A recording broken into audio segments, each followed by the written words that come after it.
And good evening, everybody. Welcome to the July 8th, 2025 work session. Well, actually, work session and regular meeting of the Planning Commission. Let's begin by calling and establishing a quorum. Could you call the roll, please? Yes. Ms. Firehawk, Here. Mr. Moore, Yeah. Mr. Missile, Here. Mr. Claiborne, Here. Mr. Murray, Here. Mr. Bivens. Present. Thank you. And Mr. Carazana is absent. Awesome. Great. Thank you. I will begin by let's read this. The public can access and participate in the meeting through information posted on the Albemarle County website, specifically on the Planning Commission homepage and the Albemarle County calendar. During the meeting, there will be opportunities for public comment and specific agenda items where input is invited. And with that, I will be inviting input, public comment on matters pending before the commission, but not listed for public hearings on this agenda. I have two folks signed up. As a reminder, you'll have 3 minutes to speak. When the light turns yellow, you'll have 1 minute left. And I will begin with Hugh Marger? Marr.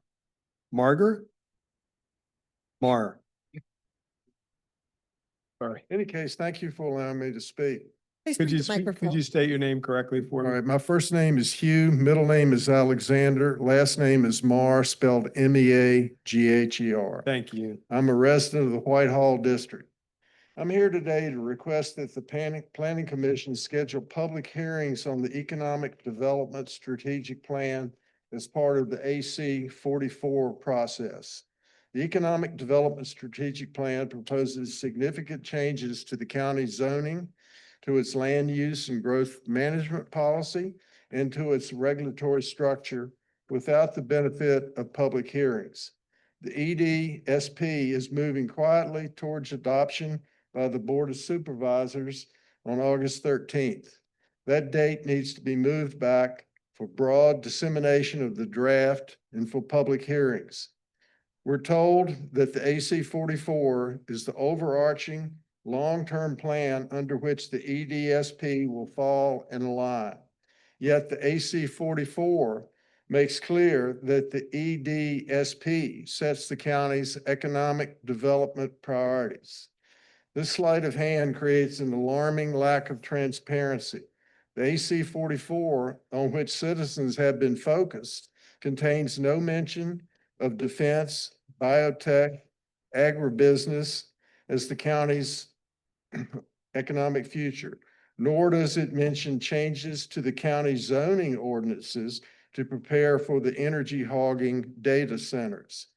Public servants should not make such radical changes to Albemarle County without public consent.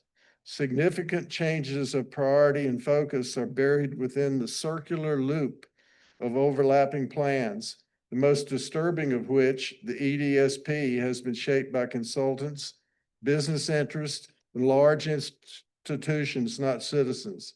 Insulating priority setting and decision-making from public comment and scrutiny is not the leadership that we deserve. Where are the assurances that the focus on defense, biotech, agribusiness, and data centers will not set back the critical environmental goals put in place by the county and state? What guardrails have you devised to ensure the county's economic development decisions are realistic? Thank you for allowing me to speak tonight. I like living here. My family likes living here. We need to take the time to get it right. So let's not rush into our future that we don't want. Thank you. Thank you, Mr. Marr. I'm sorry for mispronouncing your name. Oh, yeah. Second is Holmes Brown. That's an easy one. Yes, thank you.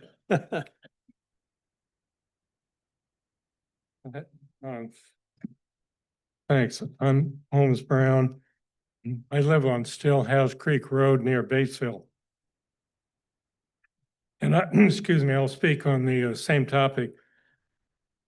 Albemarle County's Economic Development Strategic Plan is one of the most consequential documents that will affect all of Albemarle County's residents over the next few decades. But there are two problems with this document. Few know of its existence and fewer still know of the recommended contents. Let me address each of these issues. First, public awareness. I was able to locate 2 online questionnaires seeking public comment for the county. The first regarding past economic development and future opportunities. 53 people responded. The second invited comments on the draft strategy. 165 people responded. There may have been other efforts to elicit public comment, but the final total appears to be in the hundreds. With a county population of 117,000, public comment and involvement on this issue has been next to non-existent. A second serious and equally important failing of the proposed EDSP are its recommendations. They're summarized in a document available online as the Stakeholder Engagement Summary. The stakeholders who formulated these conclusions are listed at the top of the document. They include elected officials and leaders in organizations promoting economic development, workforce, education, and entrepreneurial support. No one is identified as a member of the public. These recommendations were developed through a series of 45 to 75-minute meetings with 100 stakeholders. Contrast this with the 206 members of the public responding electronically. The summary hardly reflects a broad range of public sentiment or knowledge of the strategic plan. For these reasons, I would ask the Planning Commission to delay the current accelerated schedule for the plan's approval. Instead, institute a comprehensive program of public education and comment prior to further consideration. Thank you. Thank you. Thank you both. That is it on my sign-up sheet. Are there any other folks here who would like to speak to items that are not on the agenda? All right, seeing none, we will move on to item number 3, which is the consent agenda. And I'll ask if any commissioners would like to pull. There was no one online either. Pardon me? There was no one online either. Thank you. Thank you. I knew that. I know it's surprising that thank you for the reminder. So we're, a consent agenda is the approval of the draft minutes for June 10th, 2025. Would anybody like to either pull that or can I have a motion? I move approval of the consent agenda. Second. Great. Any discussion? We have the roll, please. Ms. Firehawk, Aye. Mr. Moore, Aye. Mr. Missile, Aye. Mr. Claiborne, I'll abstain since I was absent that meeting. Mr. Murray, Aye. Mr. Bivens. Aye. Thank you. Great, thank you. All right, we will now move into the public hearings and we will begin with ZMA 2024-8 Brook Hill Amendment, and I'll ask for the staff report. Good evening. I'm Rebecca Ragsdale, Planning Manager, and I'll be doing the staff presentation for this rezoning. And it is a focused amendment to the existing Brook Hill neighborhood model development. And I'll go over some details about the location and the proposed changes. The changes are limited to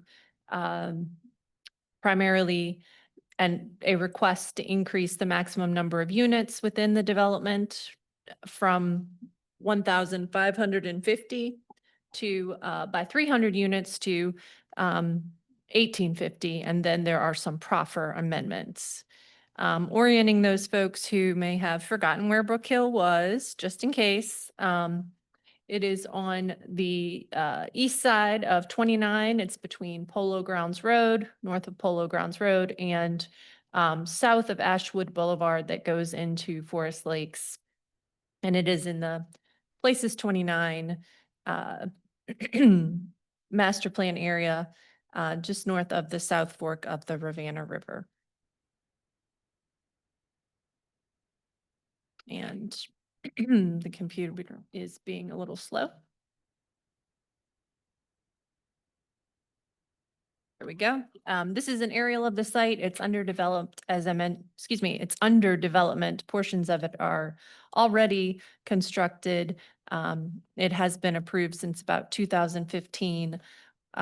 So development is underway in many of the blocks within the development. The location proposed for rezoning is generally where we have the Brook Hill label on the slide there.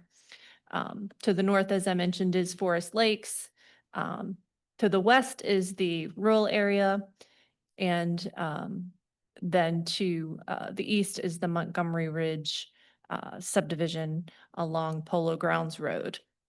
It is zoned neighborhood model development, as I mentioned. The white is the rural areas, includes property south of Polo Grounds Road that is not in the development area, between the two portions of Places 29, and then all of the other turquoise colors are planned unit development or either R1 residential in the light green. We are reorienting ourselves. This is the Places 29 land use map. This is the Brook Hill development here with the NS, which stands for the Neighborhood Service Center, which was approved with that rezoning. And 29 is at the upper part of that map inset there. The Places 29 master plan designates it neighborhood density, urban density, and then with the green, open space and environmental features. The Places 29 master plan is one of our older master plans, which has not been updated yet, but is still applicable.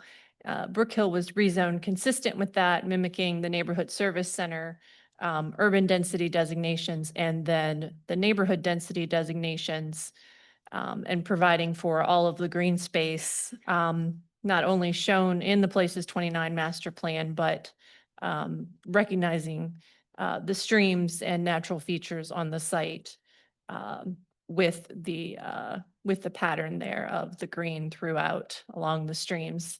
As I mentioned, it is the request to increase the residential. There is no proposed change to the non-residential uses in the code of development. And the amendment is fairly simple in that regard. It's an update to their table, their regulating table for their neighborhood model code of development. As y'all may be familiar, the neighborhood model district is the most detailed in terms of regulations, and those are broken down by block. With a large development like Brook Hill, there is a lot of detail in there. But that proposal doesn't change, as I mentioned, their minimum requirement for non-residential, which is 50,000, or increase their maximum, which is 130,000. In this case, the change, as I mentioned, is focused on those blocks which are designated neighborhood center or urban density. I also mentioned the proffer amendment. There was a development of this size, of course, an extensive proffer package that was approved with the initial rezoning to protect those resources, provide for adequate parks and greenways, cash proffers, schools, and of course, transportation. There is only one minor adjustment to the school's proffers, and that is to make sure that it's clear in the proffer that the proffer for the 7-acre elementary school site, that in the interim that it can be used for additional amenities within the community. That was something that was discussed at the community meeting. In regards to the transportation proffers, there's one adjustment to the timing of the Ashwood Boulevard connection. And we talked a lot about the affordable housing provisions. As I mentioned, Places 29 has not updated in the comp plan, but we have an updated housing policy, Housing Albemarle.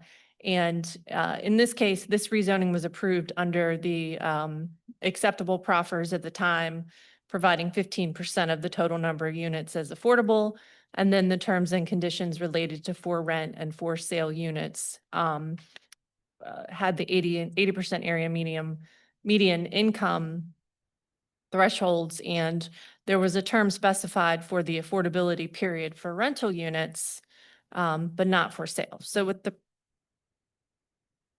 proposed revision, they are proposing to partially comply or partial consistency with the updated housing policy, and in that 20% of the new units, 20% of the 300 units, the new ones that they're requesting would be affordable. But in this case, since it was a prior rezoning, and the applicant will elaborate further, they are not proposing to change any of the other terms and conditions, if you will, that were offered in those previous proffers. And we noted in the staff report in terms of the provisions that would, make the proposal entirely consistent with housing Albemarle, and that's related to 60% area meeting AMI for rent units, and then addressing the newer policy recommendations for the term for affordability. And we have recommended approval of this rezoning. It is remaining consistent with the density and the land use recommendations of the Places 29 master plan. It had the typical extensive review by other agencies in terms of impacts, in particular transportation. They provided an updated transportation impact analysis, and it was found that the existing proffers for transportation impacts were adequate to address any trips from the additional 300 units. And we've already noted the concern about partial consistency with the affordable housing policy. So I will pause for any questions now. I'm happy to go back to any of those slides. Great, thank you. Any questions for staff? Commissioner Firerock? No, just for the applicant. Okay, Commissioner Moore? Just wanted to confirm there's no changes to the commercial square footage, just the residential number of units. Correct. Then I had questions about the affordable housing property tax discount kind of policy. It's not called discount. What do we call it? Abatement incentive. Thank you. But with part of that affordable housing plan, if you do the 20% affordability at 60% AMI for 30 years, you get a property tax incentive for the whole property. But I'm just kind of curious how that could even or would even work if it were to be applied just for this portion of an existing model development. So your question is about if they were to pursue that option with Yeah, it's like maybe consistent with their hypothetical. housing policy, and how that would work with Yeah, the language that it's to apply to the whole property versus a portion of it. yeah, I realize that that's not in the proposal as they brought it to us, but as we think about kind of other ways it could have come up, is it even something that is an option to be penciled out?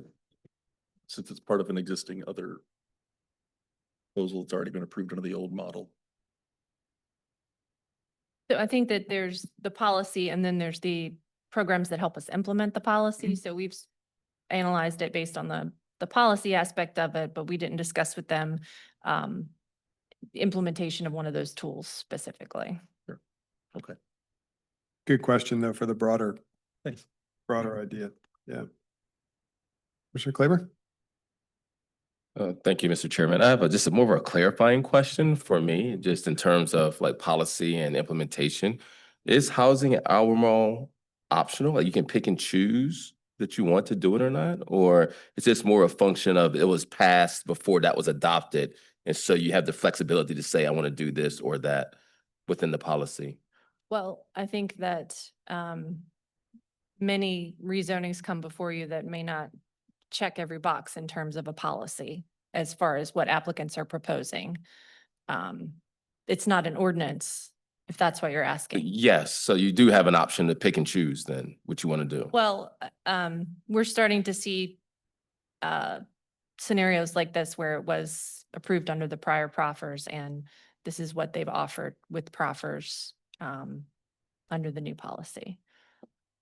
Yes, and so is it more of a function that this was originally approved before housing at Albemarle? So essentially, if you started from scratch today, do you have the option to pick and choose, or do you need to do the things that are in the policy? Well, I think the answer to that question is that for a new development, Yes. the policy is that they, our policy is you should meet the housing policy. It's much trickier on these older developments, especially one like this, which has been, large parts of it have already been built out. Yeah, so I think you're answering my question then. So I just want to make sure I'm clear, like for the future. So if something comes before us, let's say with today's date on it, greenfield site, you would have to do all the things that are in the policy. You wouldn't be able to say, I'll give you 20%, but it's not going to be at 60% AMI if the policy says that, right? Like I would just say generally, yes. Although as a policy, obviously, it doesn't have the force of ordinance where thou shalt, do X, Y, and Z. So it's, we may find, I'm just trying to to be honest with you, in that we may find that there is times that there's some latitude one way or the other, extenuating circumstances on the site, other things that are going on, because this is happening through a proffer mechanism. Yeah, and the reason I'm asking that question is because it goes to the root cause of how will you ever move the needle if you don't have anything that you can enforce. So when I hear the term policy, I understand now there's a difference in policy and ordinance. I get that now, but absent any kind of enforceability, like what's the point? Well, I So- think that I think you just keep in mind that, as we're reviewing these rezoning requests, they may not be something that the Board of the County Planning Commission, the Board of Supervisors wants to support and wants to vote for. Okay. All right, I'm good. Thank you. Thank you, Commissioner Murray. No questions at this time. Commissioner Bivens? Evening, Chair. So that was actually, we've had two of my colleagues have sort of walked down partially the lane that I was walking down with regards to the affordable units.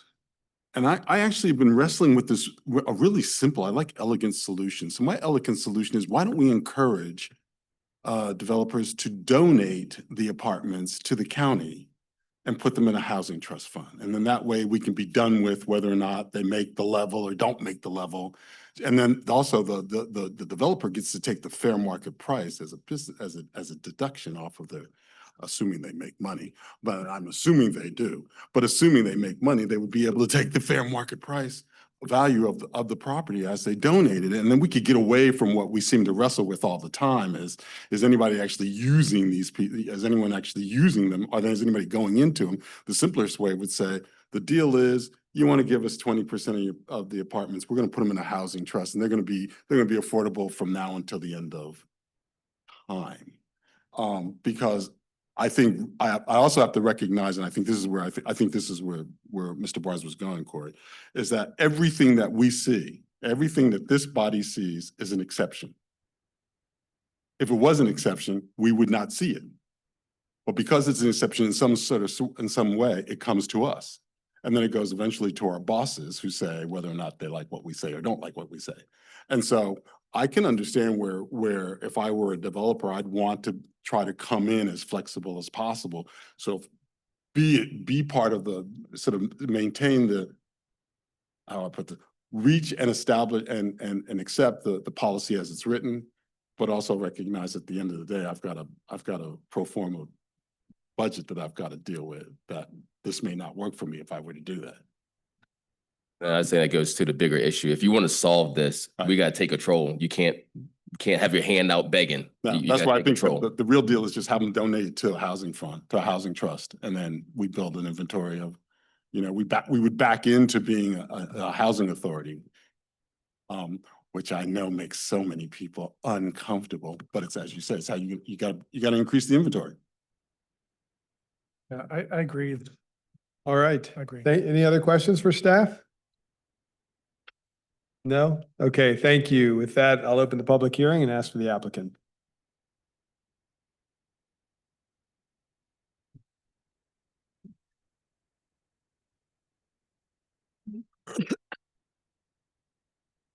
Hmm. It's not I can't see on this screen to click. Here she comes. Here comes our There's superwoman. a Here risk. comes superwoman. She needs a cape. Yes, yes, she needs a cape. That'd be great. She get her a cape. Amazing. I know. Good evening, everyone. It's so nice to see you. Hope you had a great holiday weekend. My name's Ashley Davies. I'm with Riverbend Development. I'm here tonight with Alan Taylor, also of Riverbend, and Scott Collins, Collins Engineering. Thank you so much for considering our request tonight to add 300 additional units to the Brook Hill neighborhood. As Rebecca indicated, this was previously zoned neighborhood model district right around 9 years ago, actually. And it's within the county's designated growth area. We think that this proposal aligns with the Albemarle County Comprehensive Plan in 3 key areas. First of all, it allows us to continue to preserve the rural areas. And that's by providing a significant amount of additional housing at a variety of price points within the strategic growth area. And then Brook Hill also does a really exceptional job of protecting habitat areas and really the critical environmental spaces on the site. Don't know why the clickers don't want to work for me. Let's I think it's see. moving slow, the network Okay, is. yeah, it's just a little unhappy. Okay. So this entire property is 277 acres. Tonight, we're looking at about 1/10 of that in this rezoning. And just to familiarize you a little bit with the initial rezoning, we did provide approximately $30 million in-kind and donations and transportation improvements to the county, as well as the 50-acre high school site, the 7-acre elementary school site. This includes transit stops for future transit routes and a $500,000 donation to the county once that's established. We also have 1/3 of the site in open space with 4 miles of trails. I hope each of you got to see the little video that I sent out in case you haven't visited the site recently. A key component also of that initial rezoning was preserving the salamander habitat and providing tunnels on under the road so they can access the vernal pools for mating. And we are about 1/3 of the way into the site construction. You can see on this slide, all of those areas shown in the light yellow, that was the neighborhood density, so the lower density development. And when we were looking at this a decade ago, density wasn't as welcome in Albemarle County. So what we're looking at tonight is getting closer to what the comprehensive plan wanted in terms of density for the site. We kind of shot low at that point. So that meant that we would have had, our original plan showed over 500 single family homes with kind of larger lots back in that area. And what's happened in the meantime is there's a greater demand for housing, construction costs have gone up. So we're really trying to meet that demand of providing both more housing, but also housing at a range of price points and lower price points so more people can actually come to the neighborhood. This is a great slide because it shows you the entire community at total build out. And I love the diagram because you really see the green fingers of the stream corridors that run through the entire site. And that is over 75 acres of preserved areas on the site. And they are really quite lovely. So you get that nice kind of more urban density in the neighborhoods. You've got these wonderful trails, green spaces, amenities throughout, but also later this year, the town center will go under construction. So you'll get that heart of the community coming to life as well. Sorry, I keep. This slide just shows you a little more closely all of the amenity spaces throughout the neighborhood. So you can see within the green fingers that red dotted line is the entire trail network. that's accessible from a lot of the different neighborhood pods, as well as the existing amenity spaces that we've already constructed within the neighborhoods, as well as the future ones, with two really large ones happening in the town center area, as well as the school site, which was a big topic in the community meeting. Residents have a lot of children and they want more spaces where they can go kick the soccer ball or have a pavilion where they could have a birthday party, that sort of thing. And so one thing we recognized was, well, we have this site available that may or may not be a school at some point. It may take a long time. So let's go ahead and add some amenities that the public can be using in the meantime. And by the way, all of our trails are open to the general public as well. And then this gives you a sense of the build out of the site thus far. If you haven't been over there recently, the areas outlined in pink and the lighter color are already complete and developed. The area in the upper right and the yellow is currently under construction. And then, like I said, the town center, we plan to start on that part of the site later this year. And then there's some areas that are also under design right now. To give you a sense of what we've done so far, the senior living is in place.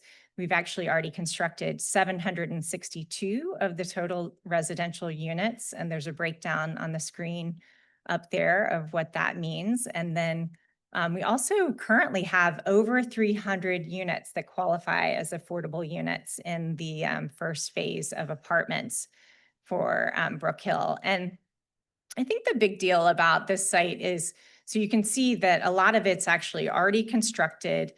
We spent a lot of time a decade ago developing our code of development for the site, which is very comprehensive. The proffer package was extensive. And since that time, we've been working closely with staff on the affordable units. And when you have a site this big with this many units, the tracking of the units, the compliance, the auditing, it's the management of it. It really is a full-time job, and it's pretty complex when you get to a site this large. So that's one of the challenges that we face, but we're really proud of what we are providing. And obviously with this new little section, we want to up the amount that we can provide for the county as well. And then, yes, this just highlights in on that 27-acre area of the site that is actually the subject of this rezoning. And that's where the additional units, the additional 300 units would go. So they will not be impacting the green spaces in any way. We're actually, like I said, adding more amenities to the site, and all the commercial areas are maintained. So I think it'll just add more liveliness actually to the town center area. And then here you can see our senior living that's already out there, our first round of apartments with some of the amenities there. We've got new neighborhoods complete, under construction, and under review. So there's some of those with the play spaces and community spaces. And these are some renderings of what the town center is slated to look like. And you can see those areas of apartments above the commercial space there. So, and this just shows kind of the 4 key reasons that we think that this is a really great proposal to work together on. It is a great location. It's close to all the things that people that living there would want to access. It's already zoned land where we've already put in so much money and investment into the infrastructure. We have upped the affordable housing commitment to 20% while also maintaining the rest of the existing proffers. And I think you saw in the slides just how much of this land is preserved and available to the public, and is really, a thoughtfully designed neighborhood. And we think it makes sense to get much closer to what the comprehensive plan actually envisioned for this site. So look forward to answering your questions. Thank you. Great, thank you, Ms. Davies. Any questions for the applicant? Start down at the Julian Bivens end. Chair, good evening. Good to see you. Nice to see you. Mike? Like, Good, thank you. Now you can also hear me when I say good to see you. It might have been better the other way. So I've just got a couple of sort of clarifying questions. So I'll let my colleagues sort of come back about the commercial, because I thought I saw something in here that said that there was going to be a change in the commercial. Maybe that was somewhere else. I think it's just that the commercial square footage, minimum and maximum stays the same, but staff included that in the. Okay, thank you. So that answered my question on that one. So I know that your company owns both parcels that are supposed to dump out. I don't really mean dump out, that are supposed to have access to Ashwood Boulevard. And I thought I read in yours that the triggering number changed. Yes. And so my question was going to be, and I know you can tell me, sir, we don't know that yet. But is there a sort of a combined triggering number between the two projects since they're owned by the same applicant? So that in fact, we're moving traffic onto Ashwood Boulevard in a coordinated manner. That's a great question. Two questions. in Okay, there. yep. So the Ashwood Boulevard connection is entirely tied to the Brook Hill rezoning that we did 10 years ago. And it is triggered to be complete by the 500th CO of Brook Hill currently. And we have been diligently moving forward with, the completion of the Ashwood Archer connection.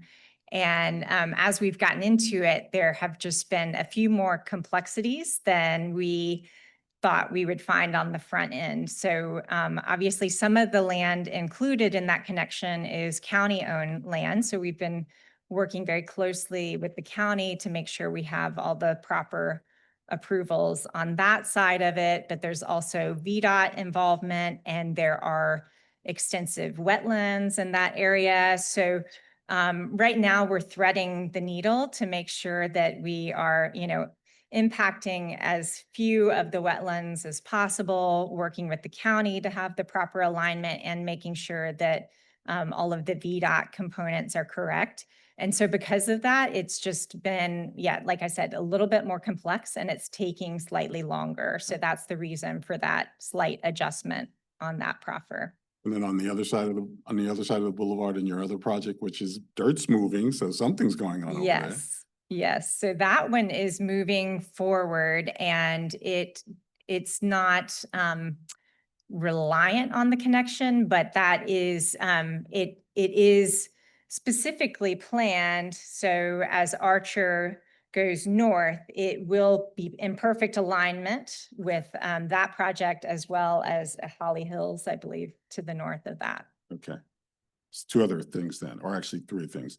So I understand everybody in the documents, it always talks about an elementary school in your property. Realizing I'm not talking about the stuff that's on the other side, that's the 50 acres, but the stuff that's on your property. Yes. Sir. Has that only been designated for an elementary school, or is it just school, generic school? So it could be a middle school or it could be an elementary school. So my understanding, I can check the exact language, but I believe the way both of so we had the high school site and the elementary school site, and both of those proffers were specifically worded to be flexible enough that the county can claim those for whatever use they desire. That's good, because we also have, most of us know that we have North Point. At North Point, Yes. there's also a site for a school, and so Yes. it's like, and we also have Baker Butler, which is already an elementary school, and so I was just wanting to ensure that we have flexibility on what kind of school goes over there. Okay. You heard my comment about the apartments being not held, but being sent to a housing trust. I'll let you go back home and say, and have a conversation about that, and you do whatever you want to do. I know you've got one of your lead principals here, so y'all can have a conversation about that. The other thing that I was wondering was, and this is about the sensitivity, as you mentioned before, the density, the sort of appreciation for density has changed, but also the appreciation for cultural and historical elements has changed. And so you've got the plantation house there, and you've got the graveyard that's attached to the plantation house. And I'm just wondering if you have an idea of how you're thinking, how the company's thinking about what we're going to do with those two pieces of property, since the sensitivities have changed about what those mean to this community. I'd be happy to address that. So of all the land within the Brook Hill development, there's actually a 3.5 acre parcel around the original home that does include the graveyard. And that is actually was retained by the family that owned the entire property. So we don't have any ownership or interest in that property or control. And hopefully if they sell it, you have an option to do something so that it doesn't just sort of get. I would hope so. I think we'd probably be the first Well, I'm people just that they. putting that in, I'm putting, Yes. because, yeah, I'm just I putting think that we out. will, we'll come talk to you. Okay, thank you, fine. That's next. If right. you don't mind, just real quick, like I wanted to interject here, the elementary school site proffer states that the option of the county in lieu of construction of school, a public park may be established by the county on the elementary school site. Oh, well, you know, so I just need to say it. I hope we never put another public park up, ever, ever. We have over 500, close to 500 or 600 acres of public parks, of which your children could get there, but the children in my district could never get there.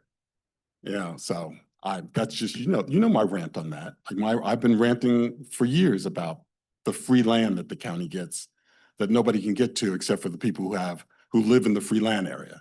And so I appreciate that, but no more public parks without being able to get people to them. Commissioner Murray? Yeah, so two things. First, I know that one of the big problems we've had with, units that are proffered as affordable is often we can't find people to live in those spaces before the time period expires. And so I know when you're talking with your colleagues about, about how to come to some sort of middle arrangement there. I was curious as to your thought process of increasing the percentage of affordable use units versus increasing the time that those units are affordable. So yeah, one thing I'll say is that the existing apartments, I mean, we do not have any trouble finding people that, want to live in the affordable units at Brook Hill. They are, very well leased up and they stay leased up. So we know that there's still a high demand for that. And, unlike the existing proffers for the for sale units, it doesn't instantly go to market rate. So you are getting the benefit of that affordability. And, I think as a company, you hear from us all the time, we are very interested in how do we crack the nut of affordability. So given, the different sites that we work on, we have a variety of solutions that we are offering. For the Brook Hill site, to be honest, we're looking at primarily rental as the solution here, but you may have seen recently at Victorian Heights, we are really forging ahead with the Piedmont Community Land Trust model and developing that and getting those into permanent home ownership, permanent affordability there. And we want to use that model also at the Archer North site and all over. So each site is kind of a unique assessment. And I think if you look at, up in this area, we've got the 3 different sites, and I think you'll have all different solutions to affordability if you look at that patchwork. I don't know if that It helps does. at all, Yeah, but it does. yes, that's how we're thinking about it, at least. Can I riff on that for just 1 second? Because I had the same question. So I thought your question, I may have misunderstood it, was, did you consider extending the affordability period beyond the 10 years that's required? Just for the in rental addition to units. extending the percentage of units? We have not yet, but Okay. that could be a conversation point. Okay, thanks. Yeah, and then my second question / suggestion, the county's policy, in terms of landscaping really only applies to the trees. But, you've invested a lot of money in, in having these nice greenways here. And so I was just wondering, have you made any efforts to make sure that there are no invasive species being planted within your landscaping? I've noticed a lot of, around Crozet, we see people still planting burning bush, for example, which is a menace, or planting Nandina, which kills birds. So have you given any thought? Certainly, we can't require anything, but is that something that you've given any thought to? That is certainly of interest to me. I know that Scott may want to speak to it. We have you're very familiar with Chuck Rapp that used to be at the county. So he's now part of Scott's team. And I think he's very aware of those types of issues. So I hope you don't see those types of plantings in our neighborhoods. And if you do, you should definitely let us know. And your question also reminded me that something else that we are working on, not just having the trail system available, but we're going to be putting in some stations along the trails that really fit in nicely with the woods. So you could have like little workout stations as you do a circuit through the 4-mile trail system. So I forgot to mention that earlier. Thanks. Thank you. Great. Okay. Yep. Commissioner Moore? Appreciate some of the discussion my colleagues had about affordability, different options, how to crack that nut. And I know it's something that we all care about a lot. I actually just had sort of basic questions in a way. One is, how are you gonna, like, in sort of a fairly small geographic area, how are you gonna squeeze 300 more homes in there? That was my question too. I wanted to see a visual. Yeah, is like, are you Stand- going higher? Are you smaller apartments?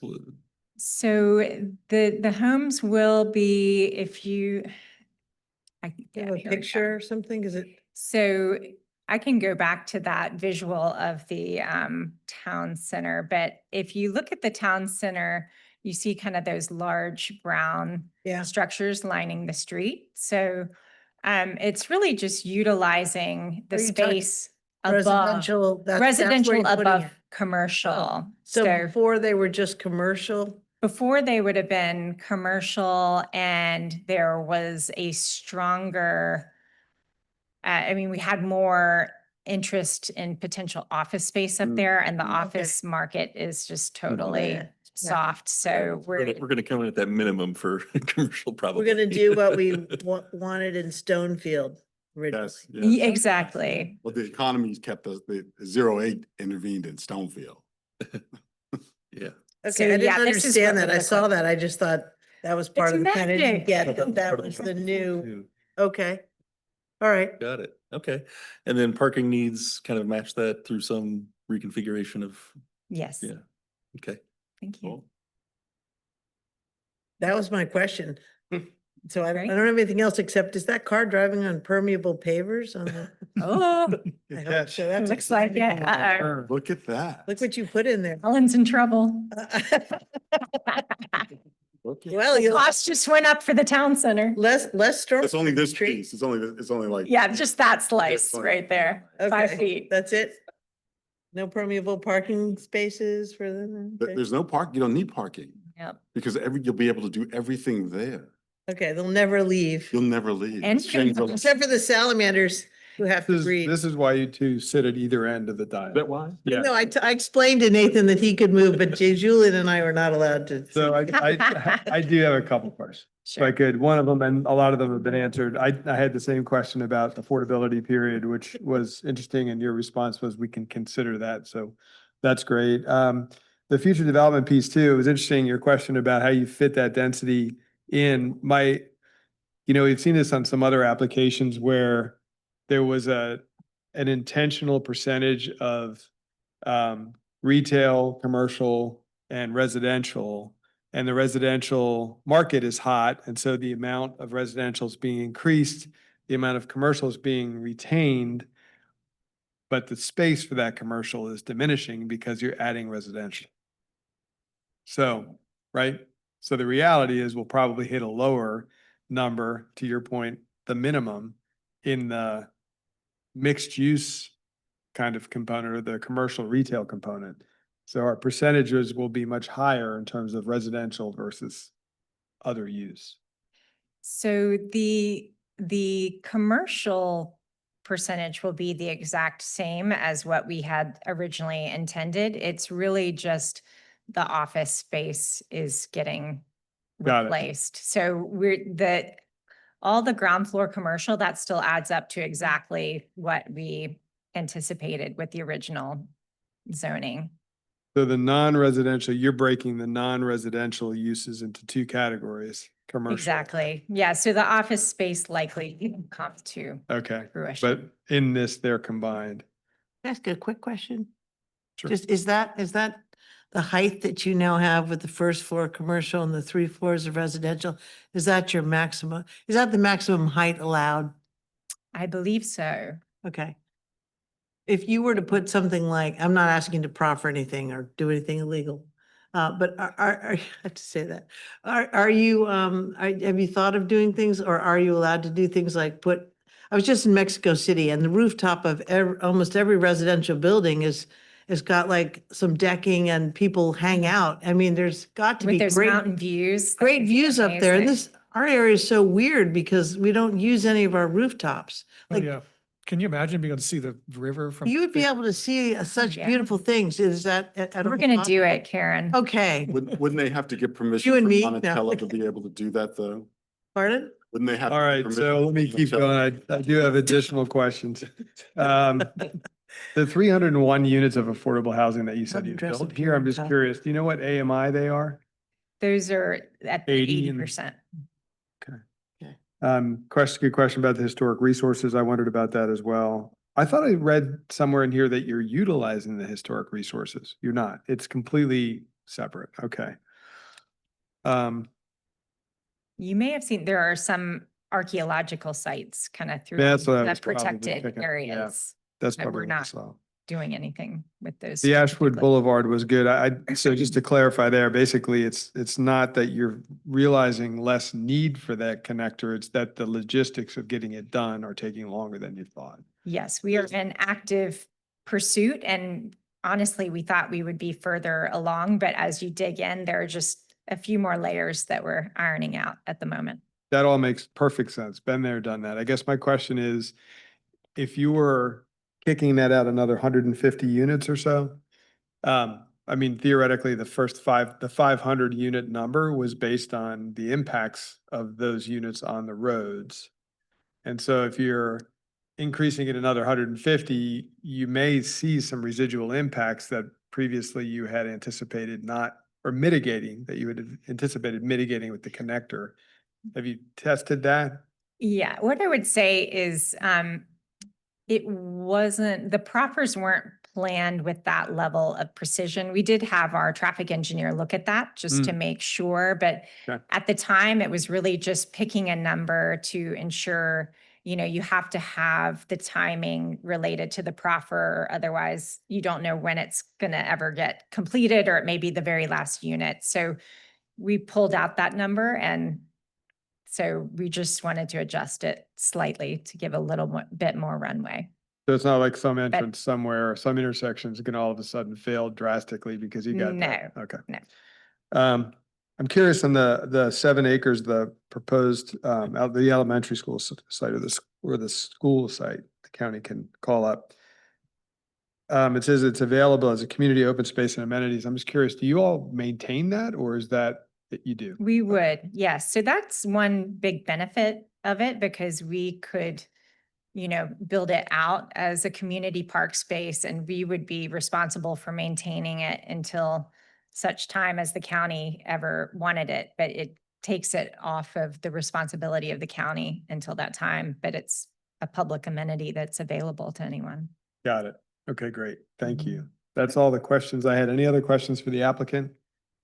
Just one more about the office space. Have you considered, markets change? And at some point, maybe there may be a new demand for office space. Have you thought about making some of those spaces flexible so they could be, if the need changed, that they could be converted back into office space from residential? Yes, so that's the great part about the coded development and not physically removing those uses. They could still, any of those, I guess, retail spaces could convert to office in the future if they so desired. Thanks. Great, thank you. Thank you. I'll now open it up for public comment. Is there anyone in the audience who would like to speak to this specific application? Yes, ma'am. Please. Go on. Yeah, just please state your name and your general location of residence. Hi, my name is Lindsay Hill, and I currently live in the Brook Hill community. I live in the apartments, and I've lived there for about 4 years, going on to 5 next year. I'd like to say I came into Charlottesville in 2021 as a graduate student and a contributor to the community as a biologist. So I was working full-time, where I'm working on my master's part-time. I completed my master's at UVA in public health in 2023, and I did my project on housing affordability in relation to communicable disease in compare Charlottesville or Albemarle County to other counties in Virginia. But I moved out to the Brook Hill community in 2021. It was affordable at the time. It's my second job out of college, but my first job moving out of my parents' house. So it was affordable to me when I first moved out here. I was making under AMI at the time. And the first 3 years of renewal were cool. I was, I think, paying around the third time of my renewal, I was paying $1,500 a month. And for a 12-month lease renewal, my rent would have jumped up from $1,500 a month to $2,100 a month for a 1-bedroom apartment, just me and my little dog. Fortunately, they gave me other lease options for longer terms that only jumped up my rent $100. My rent has gone up between $100 and $150 every lease renewal. So I am a little curious to what the AMI household number is based off of. Because there was a point to where I was calling mom and dad and I was like, I might have to move back in. So I'm from Richmond, Virginia. So home isn't close. I work north of the airport out here. Fortunately for me, I was able to get a higher paying job now, thank goodness. But I know I'll have a lot of friends who moved out of the apartment complex who didn't make as much money. They were pushed out of the community. So I am very grateful for you all to have mentioned affordable housing. I was probably the youngest and probably only minority at the last community meeting. I probably have the least skin in the game in the Brook Hill community since I don't own, I rent, but I would like to be an owner at some point. So housing affordability has always been something important to me. My mom worked for Virginia Housing. So it's just, I would like to be able to stay in Charlottesville, but there are times where I go, if I cannot buy or continue to rent here, I can't live in this community. So thank you all for your time. Thank you. Is there anyone else here who would like to speak to this matter? Okay, seeing not, I'll open it. Well, anybody online? Sorry. Thank you. Cartwright, please. So you'll have 3 minutes to speak when you start. State your name and general location, and you can start at any time. Thank you. My name is Carolyn Cartwright, and can you hear me? Yes. Okay. Carolyn Cartwright, I live in Brook Hill Villas, and I have lived here for about 2 years now, and I am employed at UVA. I wanted to say that thank you all for taking the time to give us an opportunity to speak up and share our thoughts on it as well. I was very excited about the community and everything that it had to offer. And I was excited about the retail space. And so I'm excited to see that that's going to be coming up. I understand the need for affordable housing, yet I have concerns of being in the neighborhood and seeing both since the plots have been filled and the houses have been sold, there has increasingly become a problem with parking in the area, and am concerned with the number of increased units coming to the area is how will all of these cars find spots to park. Want to think about that, want to think about the amenities that are available and or the current amenities that already seem to be degrading. When I think about the concrete that's starting to chip away in the sidewalks, the fire pit itself has started to degrade and the area around the fire pit. And just thinking about what some of the suggestions I would add is that things for youth to do in the neighborhood, I think is going to become increasingly important. And maybe some additional lighting in the area. I know that there are some lighting concerns as far as light pollution, but making sure that it's safe for individuals to be traversing through the neighborhood, I think will become increasingly important as well. So these are some things that I just want to put out there as we increase the number of individuals living in the area. We want to think about safety. We want to think about, yes, affordability. But it sounds like there's only about 60 units are going to be available that are affordable. So a little confused on that. Considering the price that we paid for the house, I am concerned that it's going to affect our the price of our house and what we've invested. And so these are just some of the concerns that I have at this point, and I think that should be thought about as we continue to explore this. Thank you. Thank you. Any other online or in-person No, sir. comments?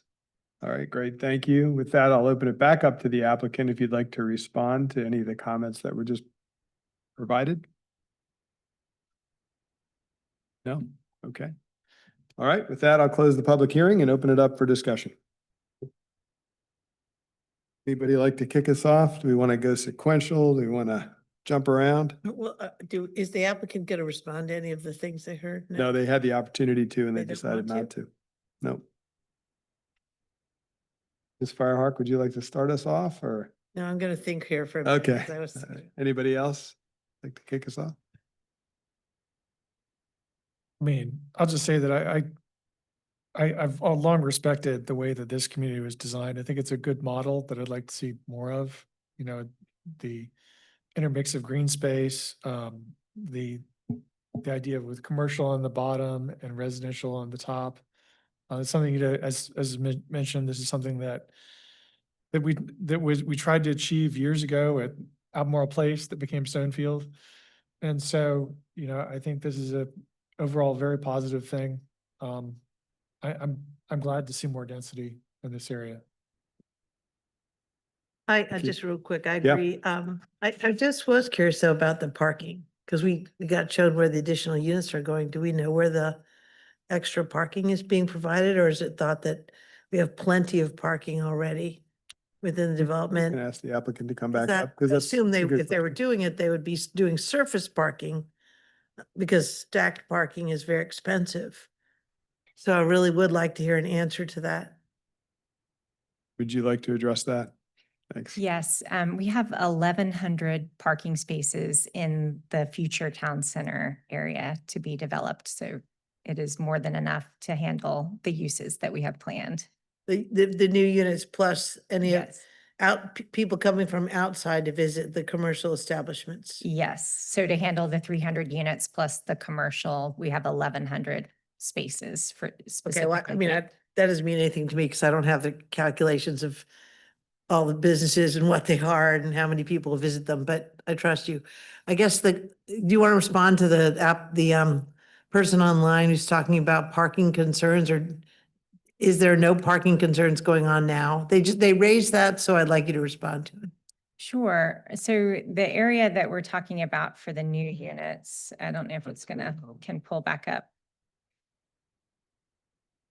So I believe the resident that spoke is up in the northern section of the site, that it's some distance. I mean, it's walkable to the town center, but it's not right next door. So the units that we're putting in are within the pink area, and you can see the large parking fields directly adjacent to those units. So there will be ample parking available, not only to those units, but there's no reason why they would drive up and park Expect in the spillover neighborhood. into So that I neighborhood. don't expect there to be any impact from what we're looking at in the town center to their section of the neighborhood. Okay, and then this might be outside of your area of responsibility, but could you also comment on the person who is testified in person here tonight about rents going up? Perhaps they thought they were going up too steeply and they thought they were in an affordable unit, so they were concerned about the unit quickly becoming unaffordable. So I think that rents have increased across the board in Albemarle County over the past few years, and area median income, that number is increasing. So there have been, rents have gone up slightly, but they are still lower than that 80% area median income number. And I would love to actually connect with her after the meeting. She may qualify for one of the units that's going to the Piedmont Land Trust in the Hmm. next month or two. So if you want to become a homeowner, that could be a really great option and still be in the immediate area. So Okay, so just quickly, if somebody's living in an affordable unit and then in general, the region's apartments are becoming more expensive, do you raise the rate the same percent on somebody who's in an affordable unit? In other words, do they get the going rate of increase that all of the other people are in apartments who are paying market rate? no, the market rate units are moving at a totally different pace Okay. than the affordable units. But to qualify as an affordable unit, it has to stay below the 80% area median income. So that is constantly being monitored and audited with the county. So Okay, it's staying at that rate, but I mean, I think that doesn't mean unfortunately it, yeah, it's it's not difficult, it's still, right? unaffordable Okay. to some people. Thank you. Thank you. All right, back into discussion. Great, good follow-ups. Okay. Yes, Mr. Murray. I mentioned this before, but this is where I think part of the challenge is, we really have these two economies. We have the people that make their money from investments, and we have the people that make their money from wages. And the 80% AMI of wage employees is very different than the 80% AMI of investment employees, investment residents. So I don't know if that in the future, that's something that we could ever consider and think more, because those are really two different populations, and the people that we really want in our community are, we want more wage employees. So that's the only thing I would add. Great, thanks. Commissioner Bivens? Need your mic, Mike. sir. Well, that. We don't want to miss a word. Yes, you do. Actually, you do, because it was actually going to be very short. In the expectation of moving on, all of my questions have been answered, and I am supportive of this project and would hopefully hope that we can expedite our decision. Great, thanks. Commissioner Claiborne? It's a tough act to follow there. I really like the project, always have, and I'm really appreciative of the applicant, like trying to reach for the higher ranges of the allowable density. I think we had that conversation all throughout the AC 44 process, where you're land strapped and you don't want to expand, so we have to do what we can do with what we have. My frustration is around just our inability to effectively move the needle in housing with the existing tools we have. And I was always thinking that housing Albemarle, the policy, which I know you like to use that word, because I think in policy, I think it means you have to do something, but it's really just encouragement, right? That the encouragement there, it feels like it's not really doing anything. I don't see, and maybe it's just too early to tell, but it doesn't seem like it's incentivizing anyone. So maybe that's something we have to go back and look at. My colleagues during the discussion asked some interesting questions, right? Thinking of the encouragement as different levers that we can maybe pull on, right? So maybe you extend the length of affordability versus increasing the number. In the same vein, with AMIs continuing to rise, can we push a little bit on, I want 60%, but I'll take less units, right? Like pulling on these levers, because 60% seems like today's new 80% in the reality of it, right? But all that to say, I'm certainly supportive of this. I've always loved the project, but that's where my growing frustration comes from. I just feel like we can't move the needle with any tool that we have, so. It just dawned on me that I think you missed Dr. Pethia's I did. update. I did. That would be a good, I can send you the notes too. That would be a good one to have, because that's a lot of what you're talking about was covered in there. And we talked a little bit about status, how are we doing? Where are we going? How do we measure this? Those types of things, metrics. Yeah, please do for send example. that. Thanks. Yep. I also missed Dr. Pethia's update, although I think I saw a version of it at the CAC meeting that I was part of not too long ago. I think on the big things that kind of come before is the sort of policy and sort of legislative considerations that we bring, or that we kind of think about. Yeah, this is a good project. It's adding homes above the commercial sort of first floor. It, so the staff is satisfied that parking is met. It looks like it'll be a lovely, preserved trails and things like that. I think sort of echoing what some of my colleagues have said too, that it's still kind of cold comfort to have 80% AMI when for a family of four, that's $100,000 a year, to qualify for that. Because the AMI in this community for a family of four is about 125 or 124. I don't know the exact thing. It's in that ballpark. And so that, just back of the napkin math, that means that, sort of subsidized, not subsidized, but like affordable home then is $2,500 a month still, which is an awfully steep rent, Yeah. even, Couldn't afford it. And so that's I think that's the frustration that kind of comes to this, is that even as we sort of have these liberal-ish policy regimes that try to, solve this problem, it's kind of not. We don't have, to borrow a term from the Obamacare conversations years ago, we don't have a public option. And I think that is something that, as a community, as a board of supervisors coming down the pike, we got to think about. That doesn't sway me in terms of this particular project, but I think it's something we need to really talk about as a body and as our supervisor's body. Agreed. Great. Thanks. I just had a couple of comments as well. One is,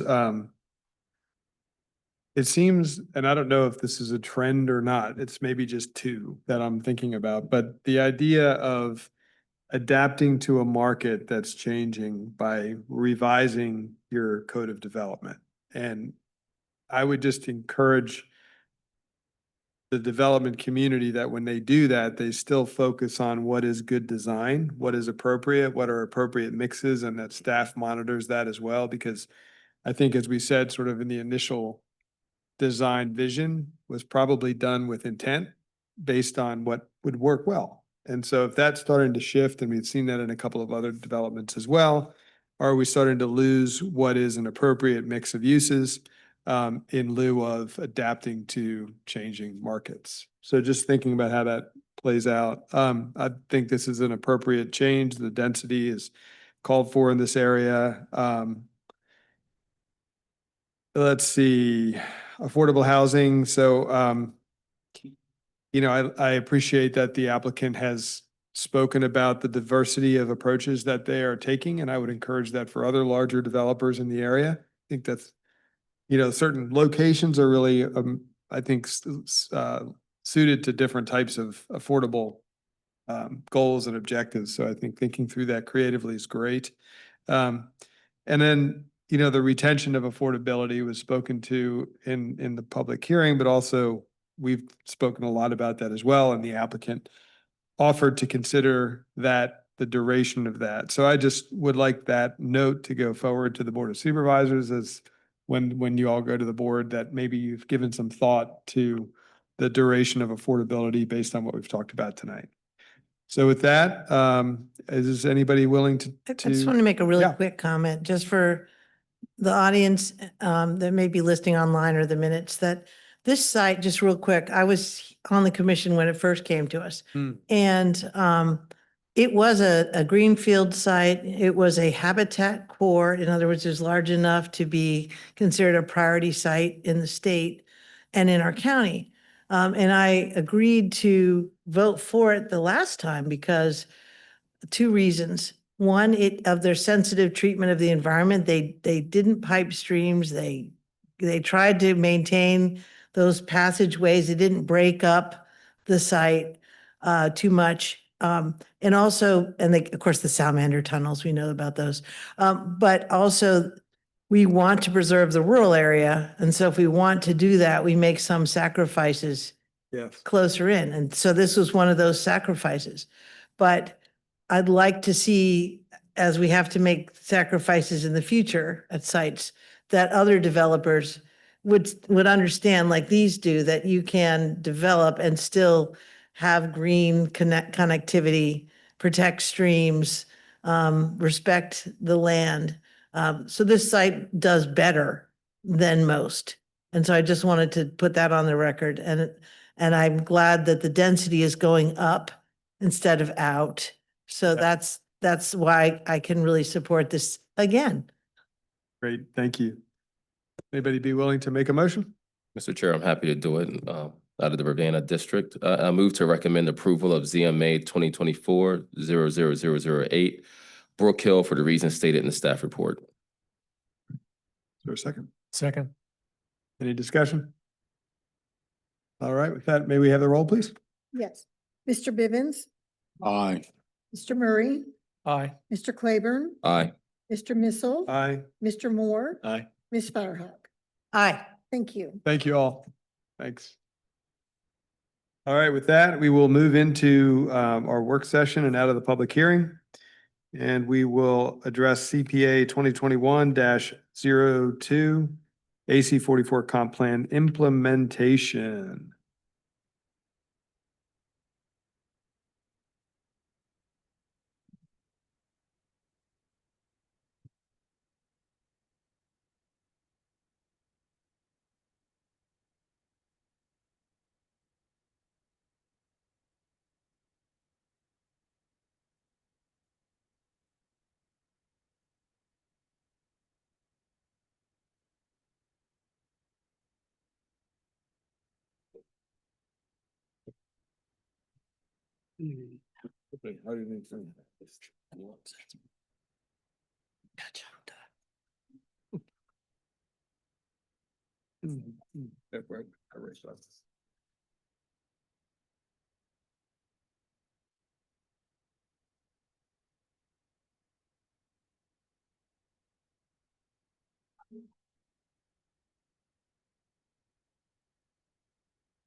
Shattering. Yeah. All right. Sorry for the delay. I'm Tanya Schwarzenegger, Planning Manager for Community Development Department, and here to talk about implementation of the comp plan.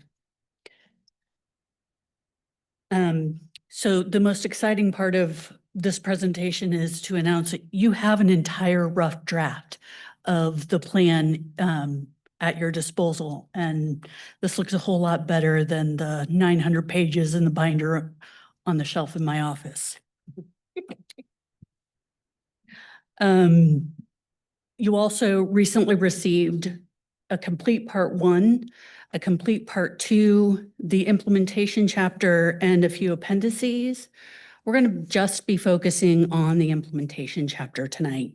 I'll go through the remaining review opportunities later when we talk about the schedule. I'm sorry, just to clarify, when you say later tonight or later? So I was just going to talk about the opportunities for input Oh, gotcha. on the other chapters Got when we it. talk about the schedule. Thank you. Yeah. So on the screen is our agenda for tonight. We just talked about document status. We'll go over the overview, upcoming schedule, potential comprehensive plan amendments, as well as the discussion topics. These are those topics. We just have the 2 for tonight. And I will bring that slide back up at the end of the presentation. So what do we mean by implementation? First, it's making progress on the recommended actions listed in AC 44 that cut across several county departments. It's also about internal education on how this document should be utilized, as well as keeping track of the progress and reporting out about not only our accomplishments, but the effect of those accomplishments. So why do we do implementation? No community needs another plan that sits on the shelf. And implementation is about turning the vision of AC 44 into action, providing accountability and building momentum. Currently, we have over 250 actions across 9 topics and multiple departments and external entities. So it'll be important for us to prioritize those actionable first steps of implementation.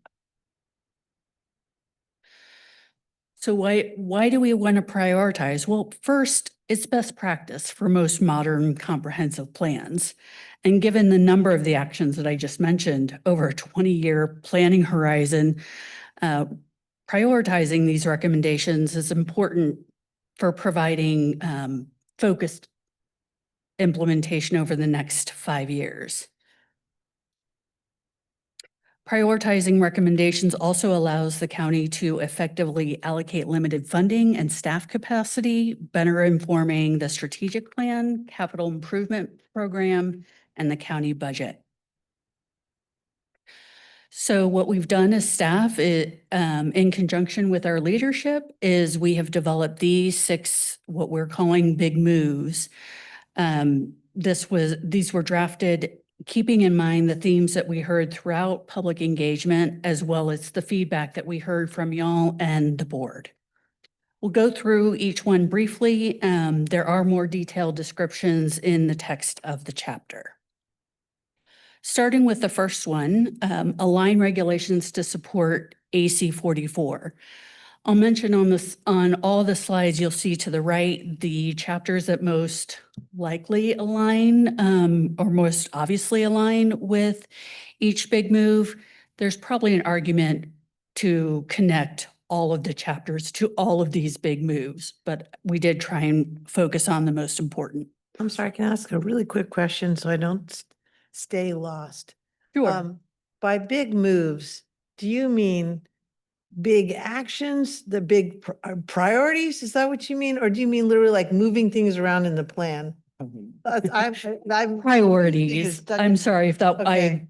I probably should have defined a big move. Okay, so I was like, what's moving where? Okay, go ahead. What we've defined as a big Okay. move is a grouping of actions that most will move the needle the Okay. most. All right. Okay. And they probably cut across departments or entities and chapters as well. Okay, I'm back on track. Okay, thank you. Continue. Appreciate it.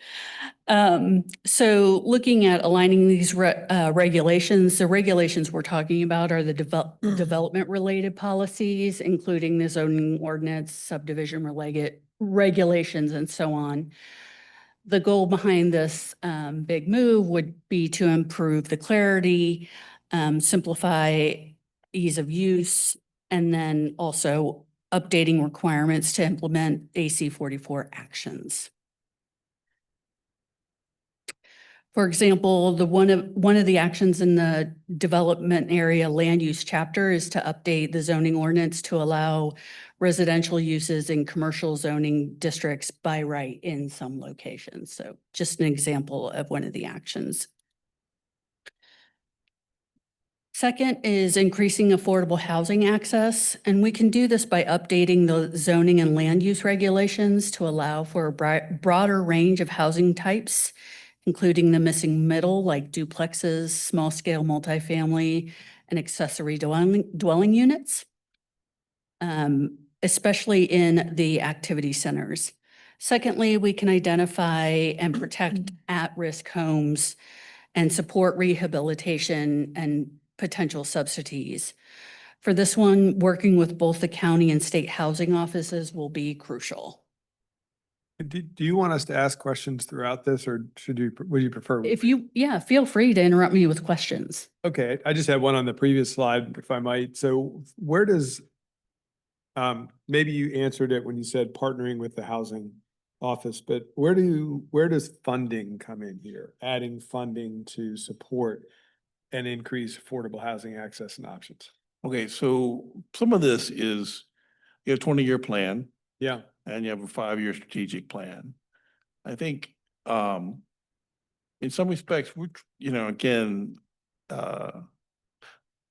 your comp plan is that 20-year vision. Hopefully, as we sync things up, at the county a little bit more, the strategic plan, the 5-year window will be heavily influenced by these big moves.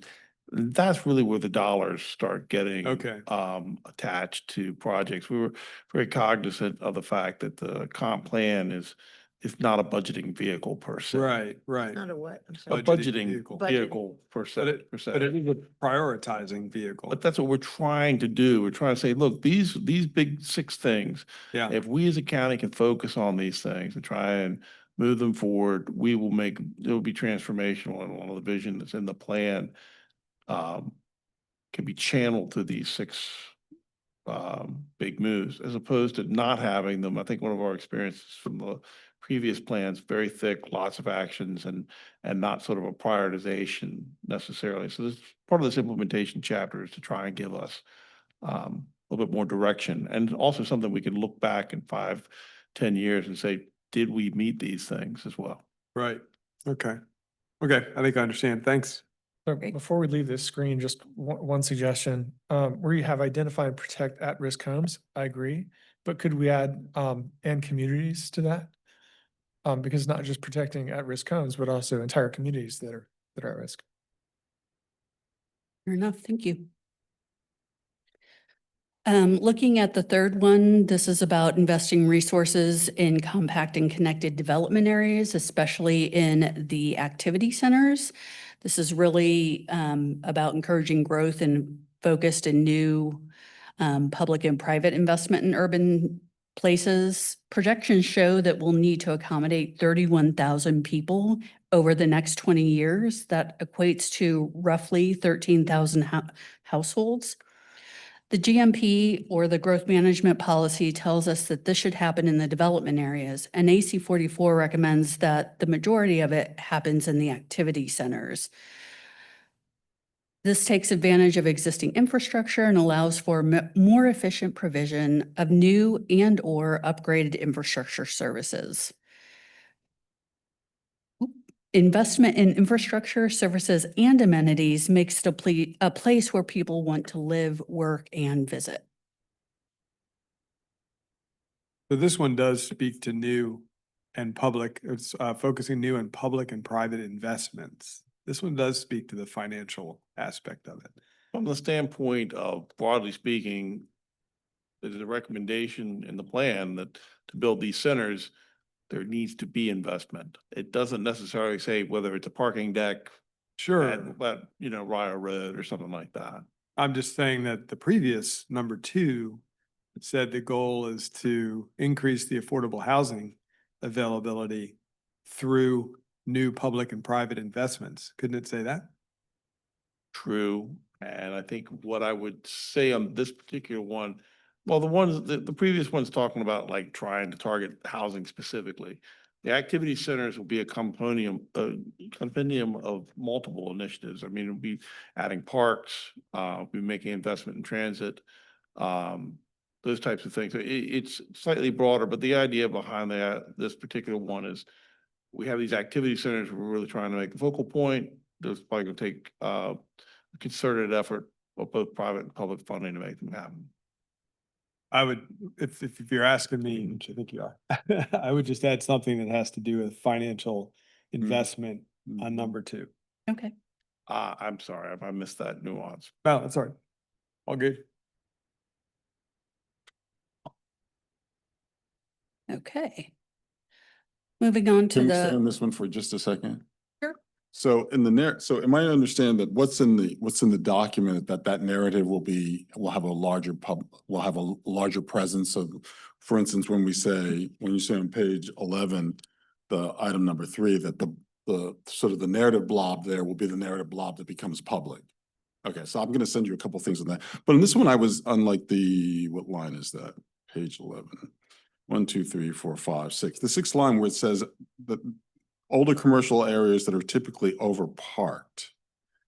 I know that's a term of art that we use, but if you can come up with a different terminology for that, I think that's better, because it sounds like it's crowded, but it's not crowded. I think it's because it has excess capacity. And I think Right, that's really what you exactly. want to It's say. not that there's But lots remember, of- but if this is for the public, which I think we're trying to put a document, that feels as if we're saying, there's more people that are not. And I know that's not what we're saying. So it's something there that I would do. And then there's the piece, maybe I'll wait, because I think I'm coming also back to what the chair said, that there is a piece, and I think there is something later on that you go to, is talking about what's the connection to the CIP. And how, and while it's not necessarily, there is no number connected to this, is there a way to describe how this is, how the things here get lifted up for the strategic plans so they do get included? Because the whole idea, how are we creating a nexus between the comp plan, the zoning, and the strategic plan, and the various other plans that we have that come out of here, so that there's a universe that has there's a universe of plans that also are connected in some ways. So being able to say this helps to inform that as a footnote or something like that, I think that's not here, but I was trying to sort of think that through as I was reading it. That's I, helpful. I can appreciate that might need a little bit more thought in the narrative and in the presentation. We do get into that a Yeah, little. and I'm not trying to rewrite it. It just may be a sentence that you say, you know, and all of this will at some point be connected to this, this, and this. Right. And it's in there, you know. Yeah. Appreciate that too. I had a little on this one, and it's granted, what's happened in the city with not filing their paperwork in time and all that is a whole different story, but I trust that our county staff would file every document on time as needed. And I'm wondering why we didn't just sort of approach this with sort of a broad scale upzoning goal, rather than this kind of, oh yeah, we're gonna kind of encourage things slowly, gently in centers and get there one day.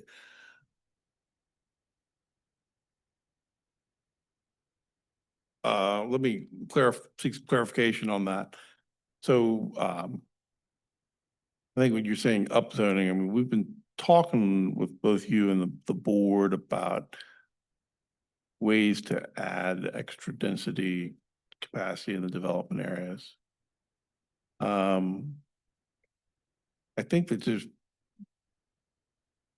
we've gained some understanding of, like, as you know, we've sort of articulated a strategy of the activity centers, in part, thought that that was really the direction we've been given, and we've sort of discussed is it's a great place to add a lot of density. There are definitely some opportunities to do that on some of our lower end, lower scale, or density residential zoning districts. But that it seemed like there was some hesitancy and you know, allowing as much, certainly is what the city has done, about allowing as much density to increase in those areas. So I think that was, this plan is an attempt to reflect that Yeah. guidance. The answer very well could be, Nathan, you're an outlier. I mean, that's an understandable answer. Can I respond to you? Yeah. So I've been on this body for something like 8 years. And every year, I say something along the lines of, why don't we just go ahead and zone the county to how we want it according to the comp plan? I'm not suggesting we do what Charlottesville just did, but I was on the planning commission in Charlottesville as well many years ago, and we did do a major rezoning of the city to get the density and uses in the places we wanted them. The reason the county doesn't pursue that approach, my understanding is that the county believes, and I say the county, like who is the county? The Board of Supervisors, some portion of the staff, whatever, that the county will get more by having people come in for rezonings and proffer things. And over the years, our ability to get proffers has declined. We used to have a requirement for a certain cash proffer that came in that went into the county's coffers that was used for transportation and all of the parks or whatever the impacts of growth are. It never was enough money, but it was some. Now we don't really have that. And so we kind of are here, we're waiting for our scraps. Can we have a park, sir? Can we have a bike trail, all of that? And we're asking for it. And we've even, as they noted in the last presentation, we've sat here and said, let's go up, let's go higher, let's go even higher. We've been pushing for that. But I also hear, and I'm sure Fred experiences it from his day job, like you hear the amount of money it costs to come through this process and the years and the amount of staff time to go through all this. So this is just my annual statement that I agree that we should go ahead and just zone it to what we want it to make it easier to do. Put parks where we want them instead of trying to get these scrap parks, because I think Commissioner Bivens' point earlier was that, yeah, somebody says there's a park, there's a nature trail, but it's not really public. This one was the one tonight, but there's the access. And then there's other developments where they're like, yes, we made a park, but please don't come in here. And we've heard from people who say, don't let the people in that development come over to I don't want those people next door in my park. So anyway, I agree with you. I've stood on this soapbox And you can stand up there with me, but I don't see this happening in the near term. Well, I'll also just add to this that Crozet went first with missing middle. And there's a lot of frustration that no one has really followed. Say that again. So Crozet went I first. heard that, but there's a frustration with. There's a frustration that no other development area has followed. Oh. And so that, so a lot of people, there's a lot of frustration in Crozet that they've sort of been this, they're asked to make the sacrifice of having the missing middle of this additional Disney, but no one else has done the same. What about Avon Street Extended and all of that? There's a lot of density coming there Yeah. and also 29 North. So I I think some Crozatians should come and, I made that up, should No, come and visit. that is the right terminology. Those other areas, I think they'll find it much more dense. Yeah, I was, where they are. and so if I can come alongside of that, I think part of what we always wrestle with is what is density? And I would like to throw the single family housing thing out, which is what drives some of the conversation in Crozet, and have people appreciate the density comes in different types of units. I know you've lost control. Just deal with it for a second. And You'll see it back soon. you've just lost control of this. So we're not gonna have that. And so what we're saying and what we've had to live with, and I would challenge anyone from Crozet to come and look at our minutes over the years, because we've been on it about the same year, where we have seen the majority of the programs, projects that have come before us has not been in Crozet. That's where we've gotten a lip from, and I'm sure somebody will say that in the Crozet Gazette. But but where we have seen the largest growth in units has been outside. It's been in Pantops, it's been up 29. It's even been in my small little district, where we don't have a lot of grand speed. And so if we look at what density looks like, density is drifting away from single family occupancy. And it should. And it's moving, I'm not gonna say it should, and it's moving into townhouses and it's moving into different kinds of plans community. And so that's what I think some of our future, some of our conversations have been about. How are we going to, as a community, comfortably march away from the sort of GI Bill dream of single family occupancy and move back to sort of the dream of where there were different types of connected houses and different and sort of intentionally different size housing communities that sort of push back at sort of single family housing, or sort of what I would say is sort of the evolving new suburbia. And so that's, I think, what we're trying, what some of us are, when you too, what we're trying to figure out, how do we do this in a place that we don't have a lot of green land left? Greenfield, we don't have a lot of greenfield. And so most of what we're doing is sort of what we're seeing tonight, or what we're seeing these fill in on projects that, gosh, you're gonna get 12 units. Okay, that's fine. We're gonna get 12 units, but that's not gonna tip the scale as if we want to tip the scale. And if I could just add, we need to keep in mind that at some point developers will say, I don't want any density. I don't want any more density if what I have to do is come through this process. I'm gonna build. That's the problem. That's what I hear. I'm gonna build what I can build on this piece of property, and I'm not gonna look for any additional density because I don't want to deal with all this foolishness. Well, that's kind of what I was getting at with my not super well phrased question there. Is like, if we actually just enable a new zoning map where the density is very much allowed by right, then we don't have to be so in the grips of discretionary review for everything. Right. And we still build it safely, but Yes. yeah, anyway. So I Welcome to the think that soapbox.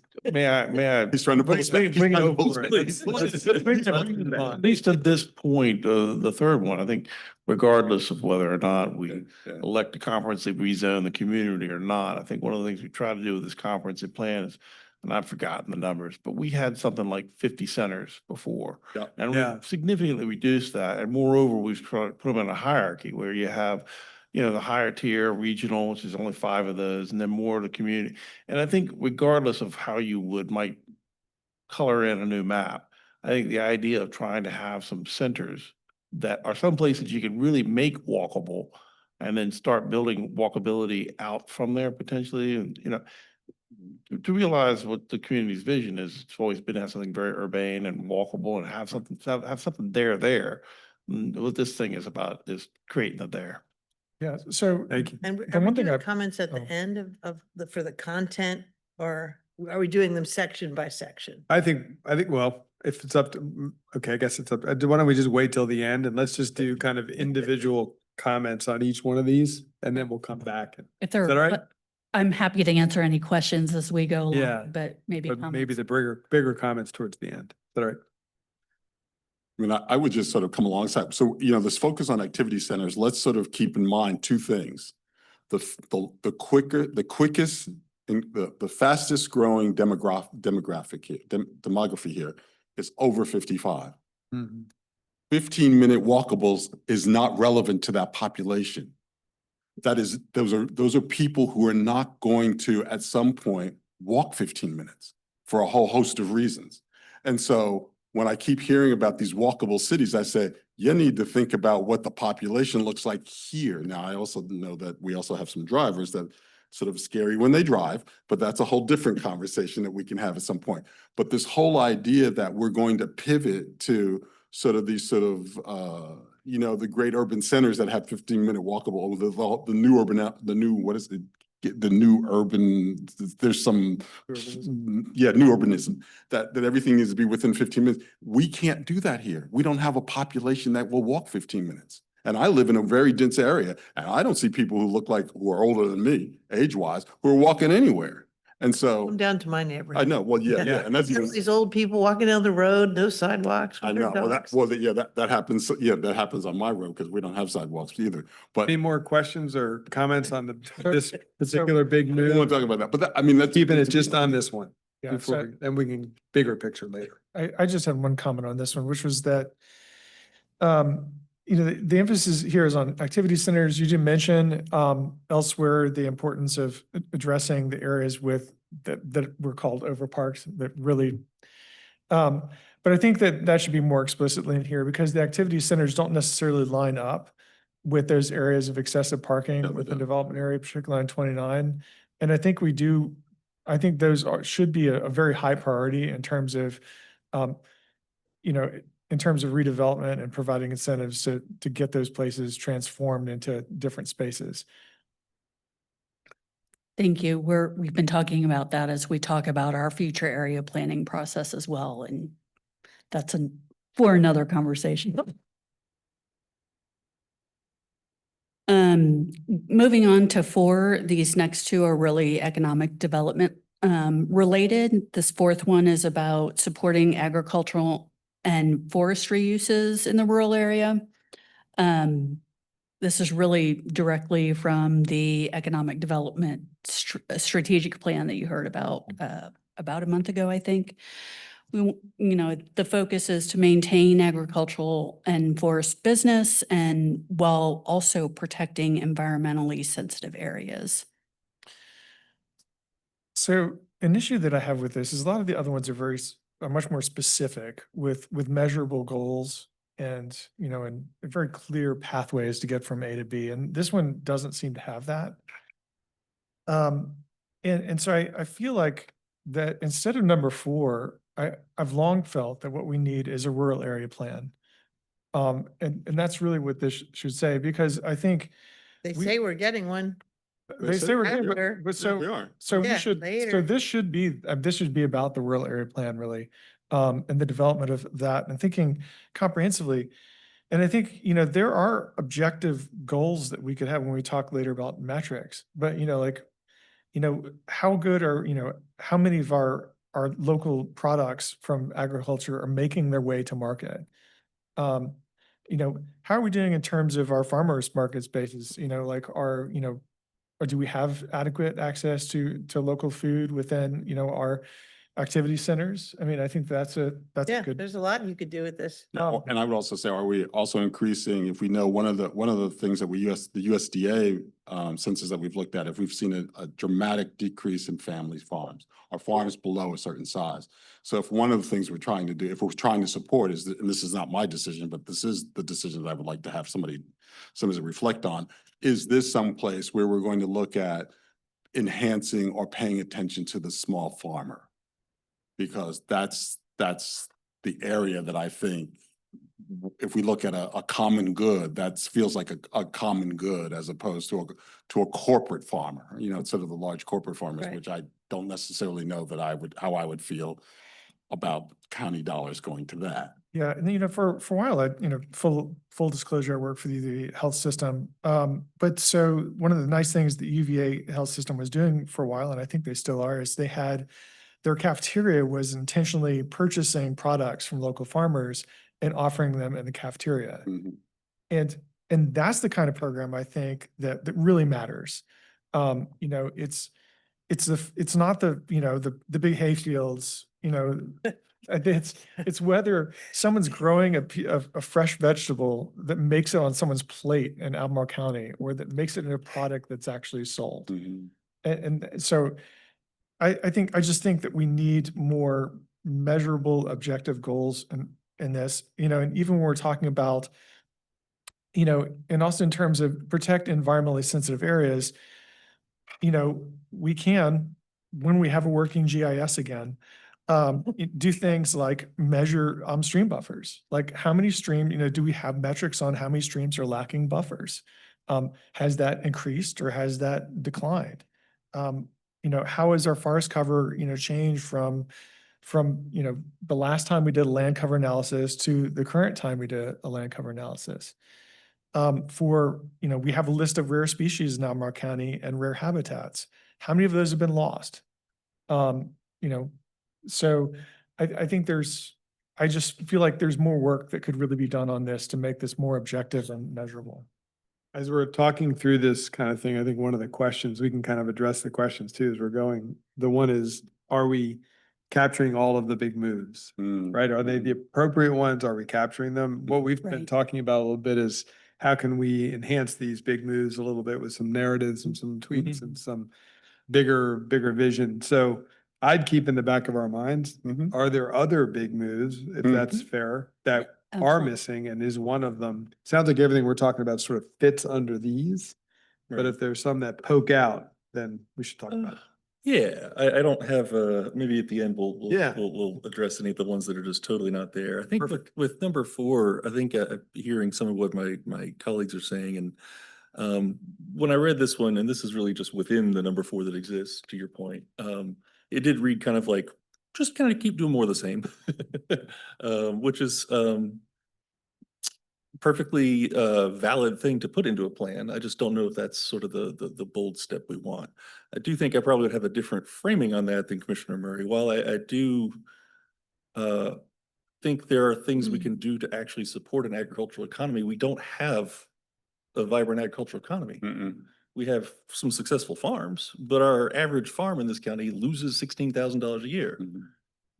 So that we have like support agriculture shot through every part of our plans since I've been on this board. It's like, is that really the thing that we want to be? Is that actually A, what we're doing, and B, what we need to be doing?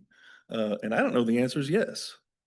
So if we actually want to support agriculture, we should look at ways to get younger producers in there, to get on the land, to make the land actually vibrant and viable for these things. That's I would just say that part of what Tanya mentioned, and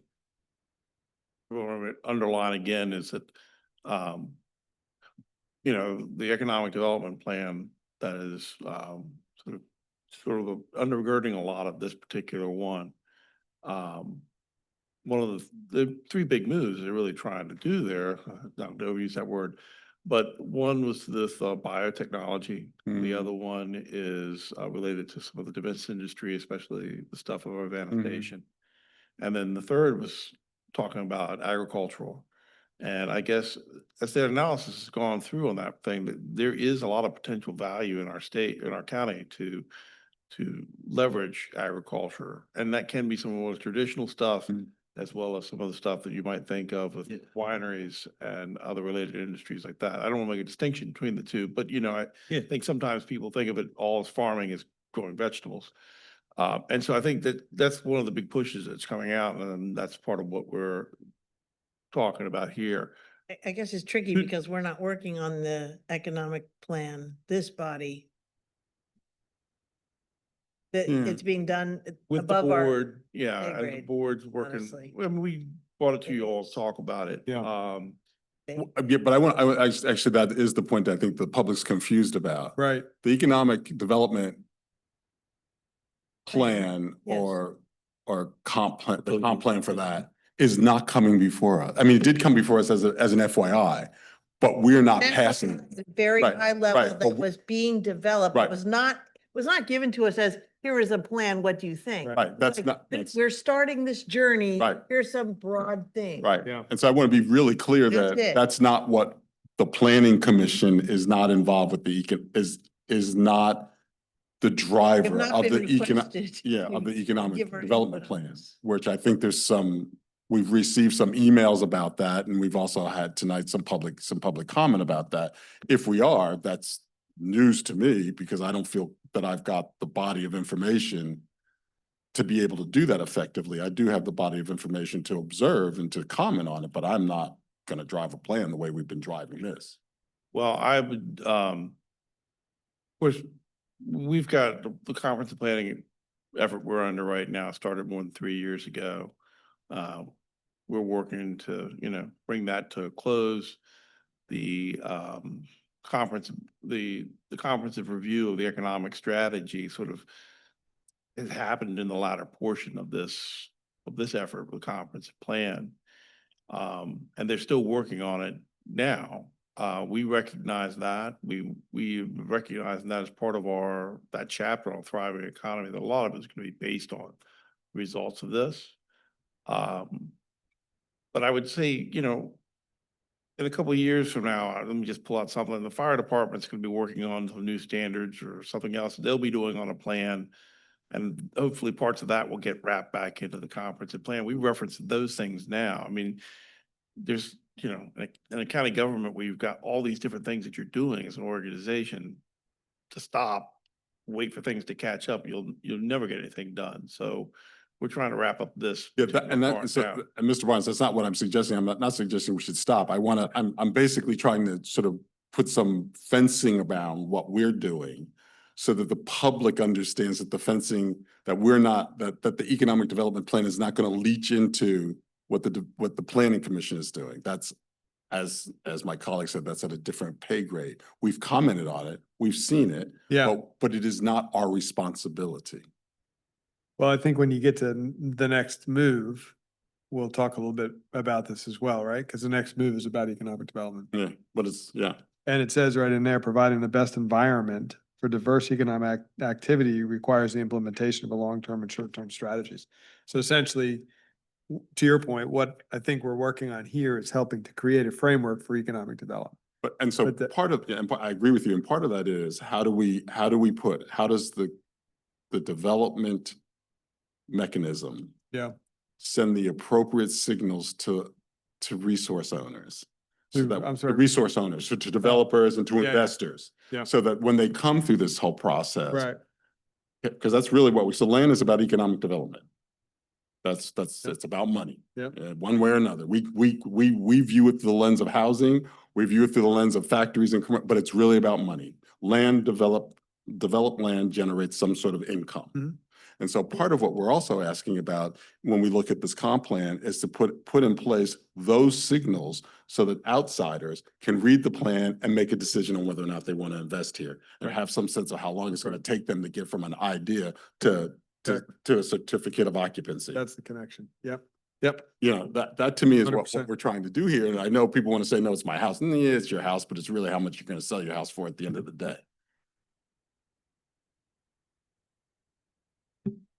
Is that it? Yeah, number 5. Ready to move on to number 5, which is to expand economic opportunity. This is also in support of the EDSP through the lens of the future land use and development, effects that we can have as a department, as a county. So really trying to provide that foundation of land use policy and thoughtful land use management. And so you have two different chapters here that's not included in your related chapter at the bottom of this page. We'll update those. Okay, all right.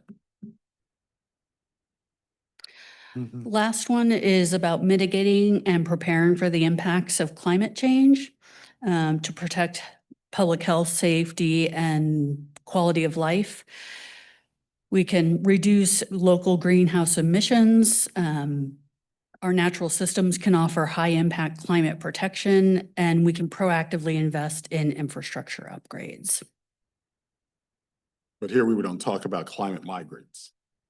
But we don't Oh, talk, I'm we sorry. don't, we're not, we've never dealt with the fact that if you go towards Virginia Beach, at some point, when there's an issue, all of the off ramps get closed. You are not getting off and you're not getting on. You have to go here, basically, or go to Richmond or come here. And so there is this piece that what's going to happen if there's a climate, I'm not going to talk about political, but if there's a climate issue, are we in a position to deal with those kinds of things? Because those folks will just land on our doors.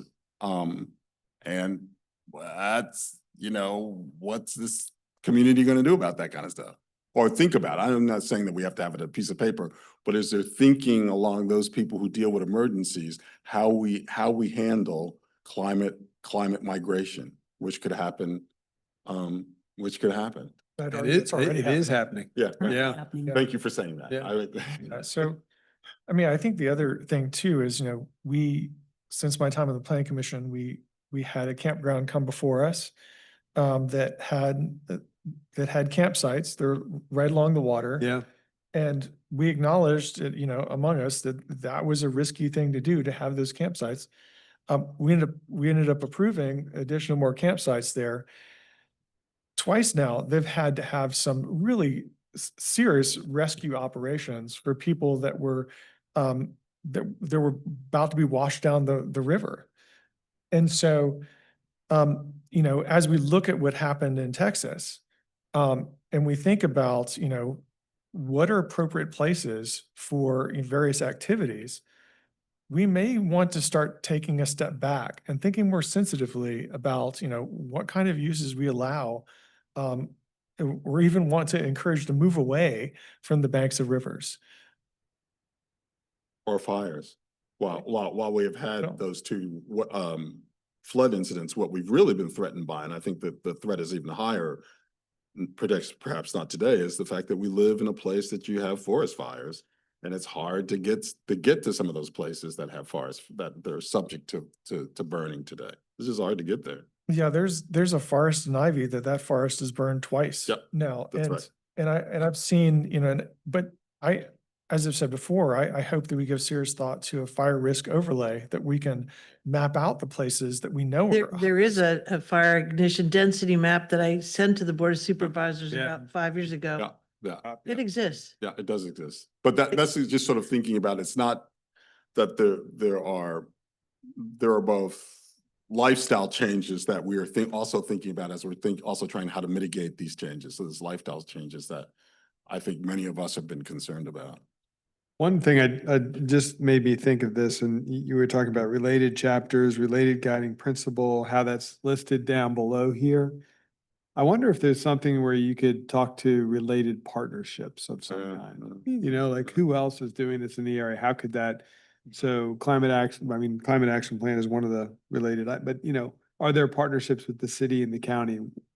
The resilience, resilient together, I think it's called, right? It is, yeah. So that kind of thing, for example, where are there opportunities for partnerships under each of these categories? Might be helpful. It's a great idea. Mr. Chairman, I had a couple of comments to this one. I'm glad you mentioned resiliency, so that might be something worth weaving into. I think that's a key word here.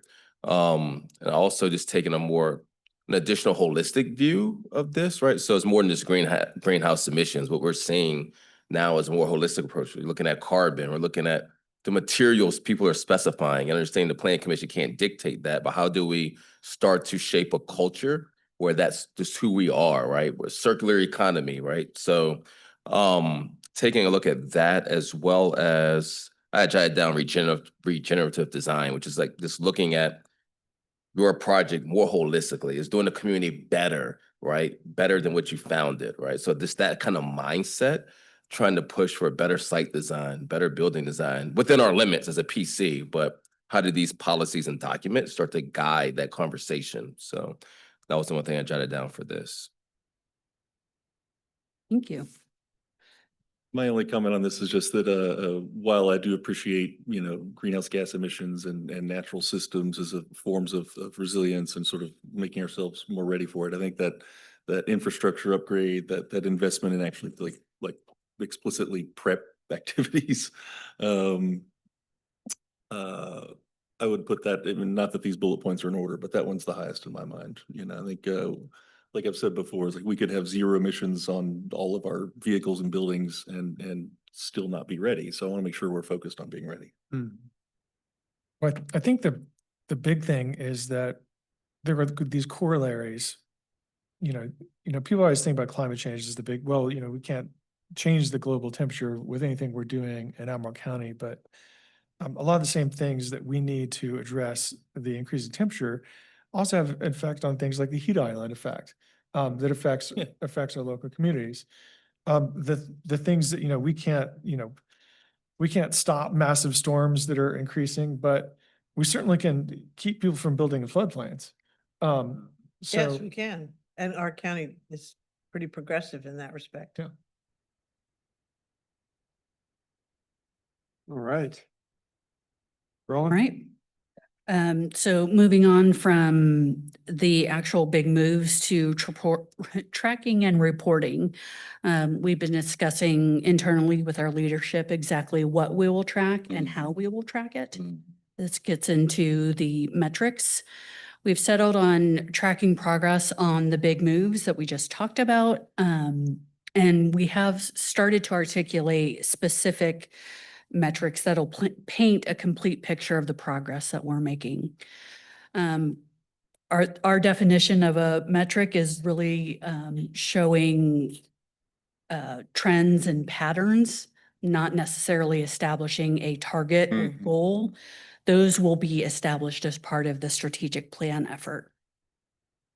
Using the Big Move 3, which is addressing anticipated growth in the development areas and activity centers, the specific metrics that we may use are and include increasing the percentage of housing units in the development areas that are within a 15-minute walk of a park, decrease the number of fatal and severe crashes for cyclists and pedestrians, increase the miles of shared use paths and or dedicated bike lanes.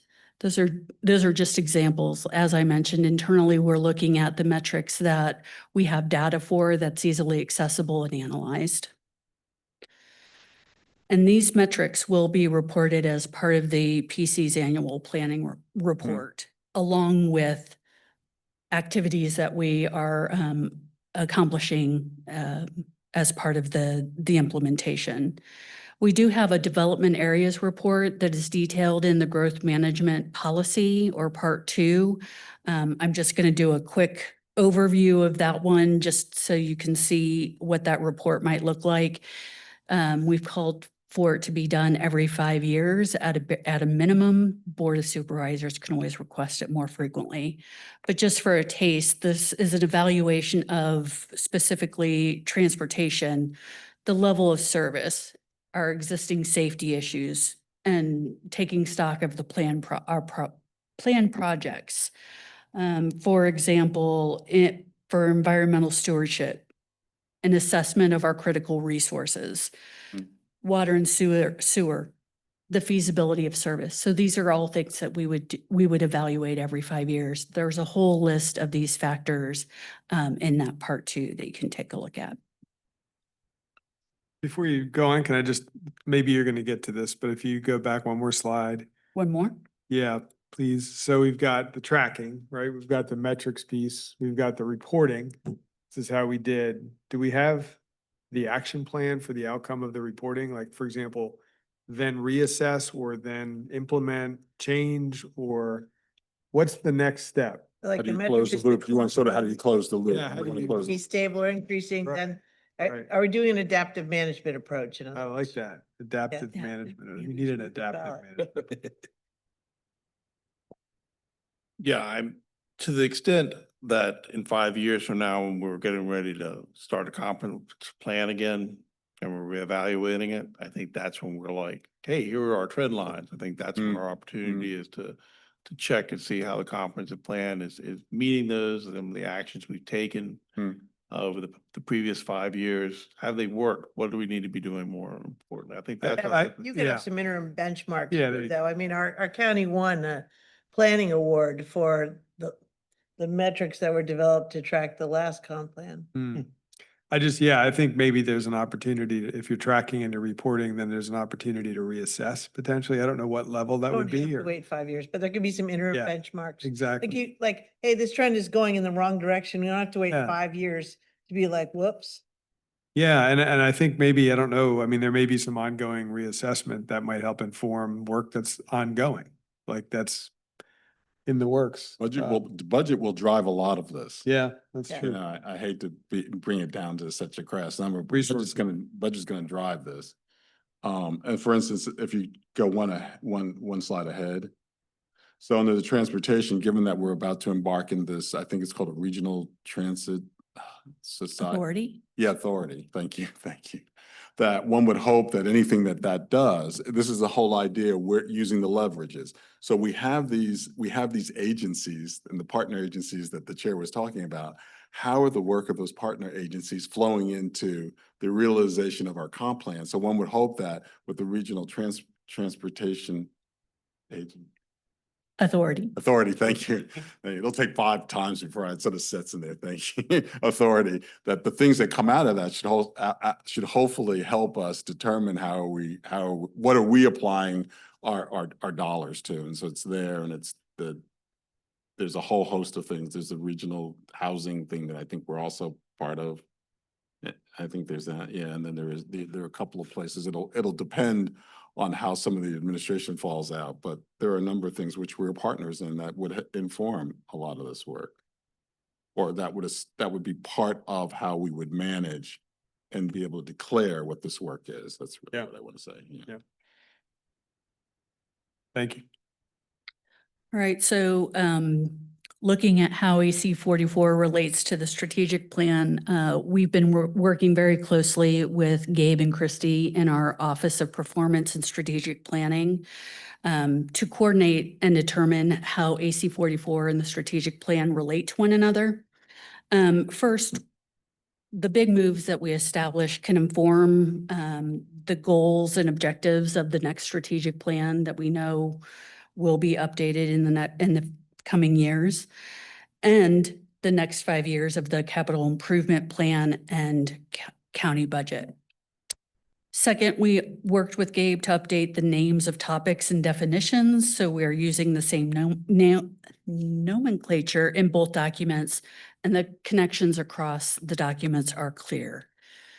Third, as mentioned in the tracking and reporting discussion, AC 44 will measure the trends and patterns with metrics, and specific targets for performance indicators will continue to be established as part of the strategic plan effort. So right now, staff is working on incorporating all the good feedback and comments that we've received from both this body, the Board of Supervisors, and our public to complete the drafts of each chapter. So we are working towards an August release of that draft document, the entire document. So what that means is roughly 2.5 weeks after, we will schedule a community check-in so our public can come and bring feedback, ask questions. And then roughly a week after that, we will come back to PC to gather your comments on any part of the document, including the parts 1 and 2 that maybe you haven't had the ability to comment on directly. One question we wanted to ask the PC on this one was, would you like to take public comment during that work session on the 26th of August? I mean, as you know, as we've been going through the process, we've tried to keep this time for work with you all. That will be the only meeting, that'll be the only item on the agenda that night. We can talk about it, think about it.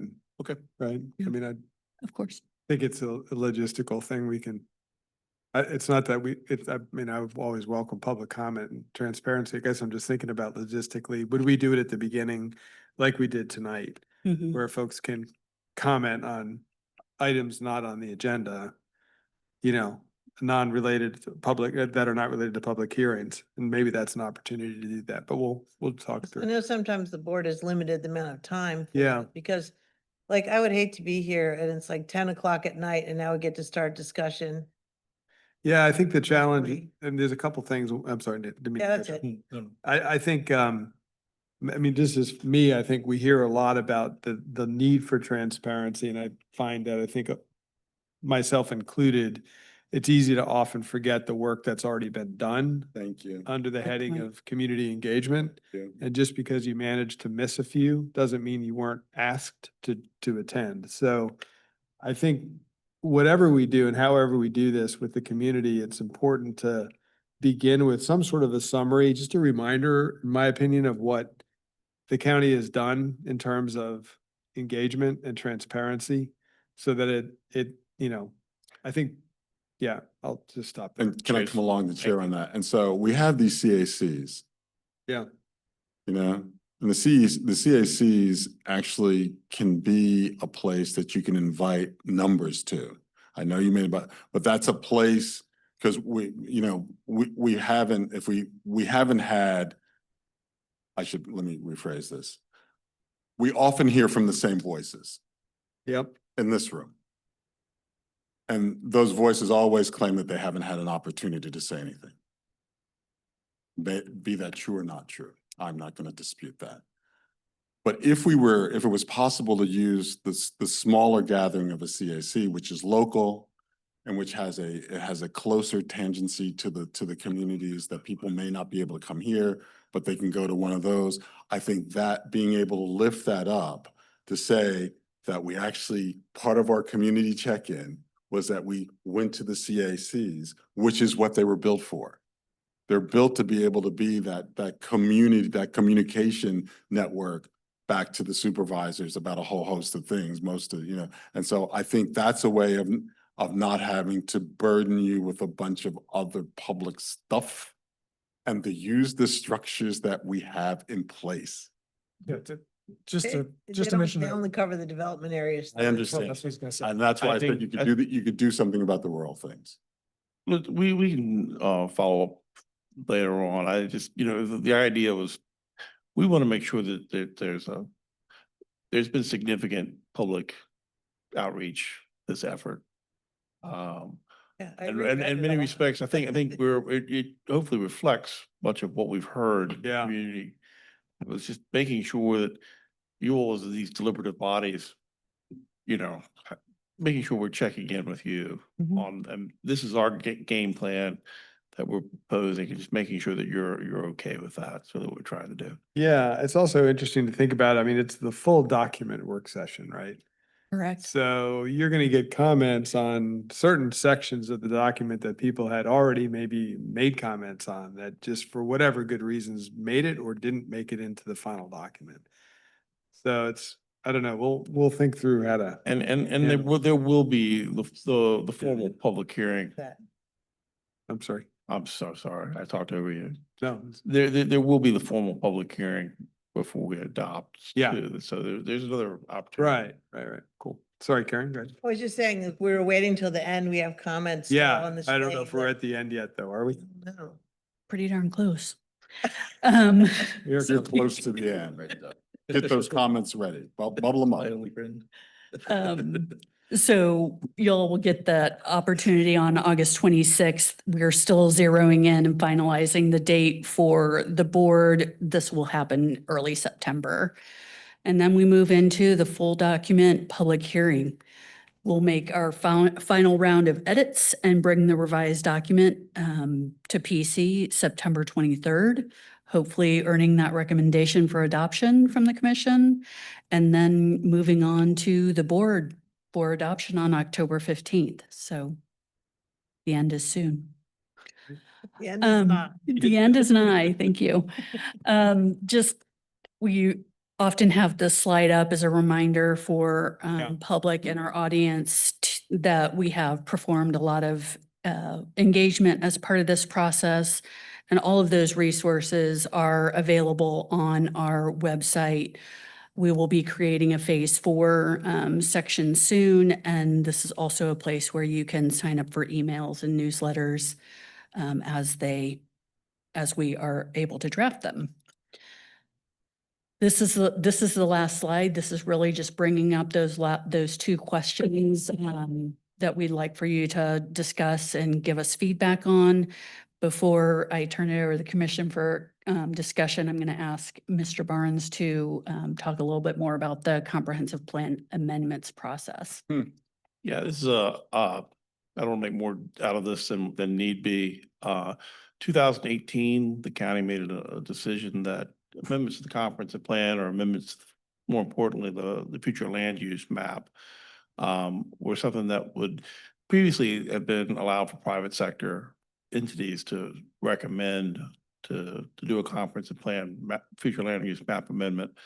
I think as we've gone through this process, we see at the staff level that there is some validity in maybe reinstating that capacity, to make sure that we, when developers have something that they want to do, we may not have the plan perfectly right, be able to make those changes to at least assess what they were going to do. And our intent would be to bring back a process and what have you with this, but just wanted to bring that up to your attention to make sure that you all were I didn't know. heard this and we wanted to weigh in. Excuse me? I didn't understand that we got rid of it. Currently, what it is the only way that it happens is either it's something that's sort of brought to staff, brings it to the commission and the board for their review, or it's a board member sort of initiates the request. So if you're a property owner, that's really your best route, is to go to the board member and have them then put it on the docket for review. So. And it can only happen, can't it only happen twice a year, or is that? Previously, it was that it could only happen twice a year when it was a citizen initiated one. I see. Again, we'll come back with a process. Things have changed since then. We probably may well do it more frequently than that, but it's really, again, I don't want to make a huge deal about this, but we're just bringing that back to your attention. It's something we're at the staff level been thinking about. You want feedback now on that, or If just? you mind, if anybody's like, that's a bad idea, then we should probably hear about that now. Well, I mean, I would say I remember some of the things that came before the Board of Supervisors years ago, particularly like significant expansions to the development area that were proposed by certain developers. I think it's probably a good thing that we don't get those anymore. Because I think that sort of undermines all this work we've been doing here. If you have these ad hoc, you spend a lot of time on sort of ad hoc changes to the development areas. I think it's one thing if you have a minor change, a little tweak here or there. But I think significant changes that would impact the comprehensive plan, I would not feel would be appropriate. Just for reference, we had a stream health initiative started in 2017. We knew our water protection ordinance was broke since 2014, and we still haven't got that passed. So the reason I bring this up is because, we talk about something significant like expanding the development area, that I would expect something of that significance to take far longer than passing a new ordinance. Yeah. I'm just saying. So I think we need to, in terms of like how we treat the weight of things, making a significant expansion of the development area, I think should carry a lot of weight. More weight than we would about, changing an ordinance. Yeah, I mean, speaking for myself, I wouldn't be closed to having an amendment process, but I personally would think that it should be somewhat. I mean, I don't think there's any perfect plan, right? So if you have this comprehensive plan and we're done and we say that's perfection for 20 years, I think we're fooling ourselves. So I feel like there's got to be some method of amending that as times change, as things change, as climate changes, as all those things change. I mean, there's change that's always going on. So my sense is it should be a very careful and intentional amendment process, which I'm sure everybody would agree with if you support that, but not just sort of like, let's just, let's make, this is like, it's a site plan process. We can do this administratively. I mean, it needs to not be burdensome, but it needs to be really thoughtful and carefully considered, I think. I think about it in, oh, I'm sorry, Corey. I was thinking about sort of the different approaches our states in this country have, where California allows referenda on any old thing. And possibly to its detriment, but at the same time, here, I think we're talking about an amendment process that would still come to the planning commission and ultimately the board of supervisors. Even if somebody came and said, we're gonna double the development area size, then it would still come here and we would say, well, where, or just no, or let's study it. It wouldn't just be like, Ted wants it, let's do it. I think so the idea that like citizens can still put together a thoughtful proposal works for me. It's still gonna come Just to think, this. yeah, it would have to be a body. high bar that, Yeah. to consider. I don't know. I think procedurally, we would just say we need some study on this in a lot of cases. Yeah, just, yeah. Well, just also understand we have a backstop, right? So like every 5 years by law, we have to come back and revisit it. So even though it's a 20-year document, every 5 years, we're coming back to revisit, which means you're really starting that conversation probably in 3.5 years, right? Yeah. And so this feels like the gravitas of whatever that issue is has to be super high, That's what I right? think. Yeah. Good point. Yeah, That's a great so- point. Not just, not just like, I don't like this boundary of the rural area. Yeah. Right. Yeah. I could see if there's like a cataclysmic event, maybe some things would need. Just change something up. there's an important defensible reason that something has changed significantly, Is that helpful? that we don't wait. Well, actually, Go ahead. no, I was gonna say, yes, it was very helpful. I think having that guy, obviously, we've been thinking about some of that and wrestling with some of those, but thank you for the guidance. Great. Thank you. Any other, or I'm sure Ms. Firehawk, we'll start at your end. Are you ready for closing arguments? Yes, yeah, please. All right. Counselors, I just like you to humor me, and I just have 3 comments, and some are minor. All right, so I'll just go quick. All right. When I was reading this, when I got this document to read for this meeting, it didn't, and it was the implementation chapter, and when I looked at it, I was expecting to see these steps of implementation. So it's not that. Well, I would suggest that this is not the implementation chapter. It's the strategic priorities chapter. If it was labeled that, then I would have been like, oh, these are the top level things and a bit more explanation on how they fit across with other important things. And then I would have got it. But because I was reading it like it was an implementation document, I got really lost in it. So if you just change the title, then I think I would be happy, but I would also say that other people would be less confused. So that's my recommendation. Then this is in the weeds, but we were trying to hold our comments to the end. This is minor. Under number 3, which trying to figure out, oh, it's where we were talking about, sorry, I need to change back to my computer glasses, just a second. We were talking about, we wanted invest resources in compact and connected development areas. This is so minor. You guys are gonna not be surprised by my comment. We want to have focus new public and private investments to create urban spaces that are compact, walkable, and inviting. And I believe under inviting, you mean all the things that we think are inviting, like green, beautiful, great design, but I still want you to put green and inviting. Because my fear is, again, that's why we're talking about good design tonight with our first proposal. We're like, we got to just get these people in the urban area to save the rural area. So we create this concrete jungle with no trees that's really hot. And then you can go to a park in the rural area for relief. So I just want us to keep emphasizing that we've got to keep putting the green back. All right. And then zipping all the way to metrics. I do want to suggest, and we can work more with you on these later, but I want to point out a couple of things here. You have vehicle miles traveled, the second to the last one. You have population growth. Like if you had more population growth, even if you did better development that encouraged walkability, you could still have more vehicle miles traveled because there was more people here overall. Yeah. So I guess I just want to see like more words there, like, are we against population growth? I know some people who are. That is- I mean, I'm just saying, like, what about population growth? Yeah. Or is it population growth you know, continuing our emphasis on making sure it happens in the development area.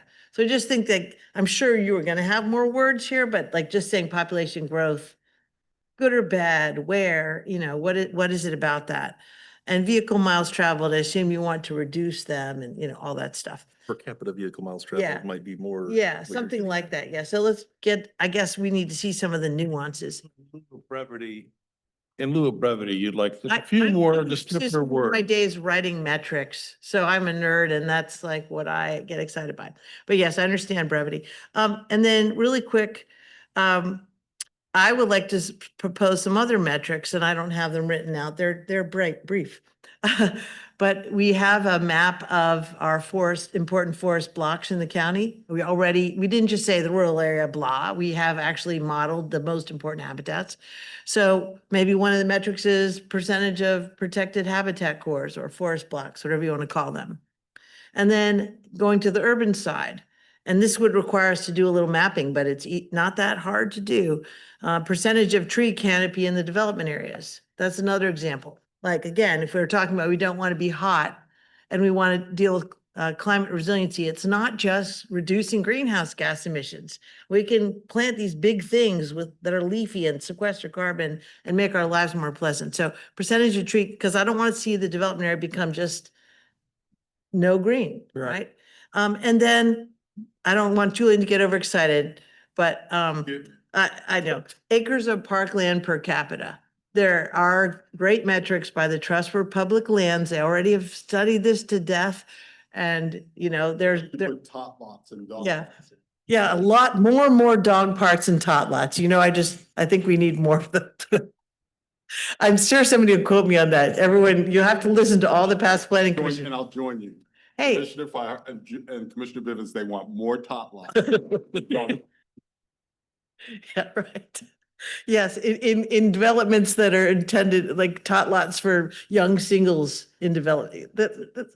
Everyone's so lazy. I don't know about the amenities. Anyway, I think we can come up with some more that are, I would say, green focused benchmarks, considering all what we've said. So happy to work with you on that. But anyway, that's it.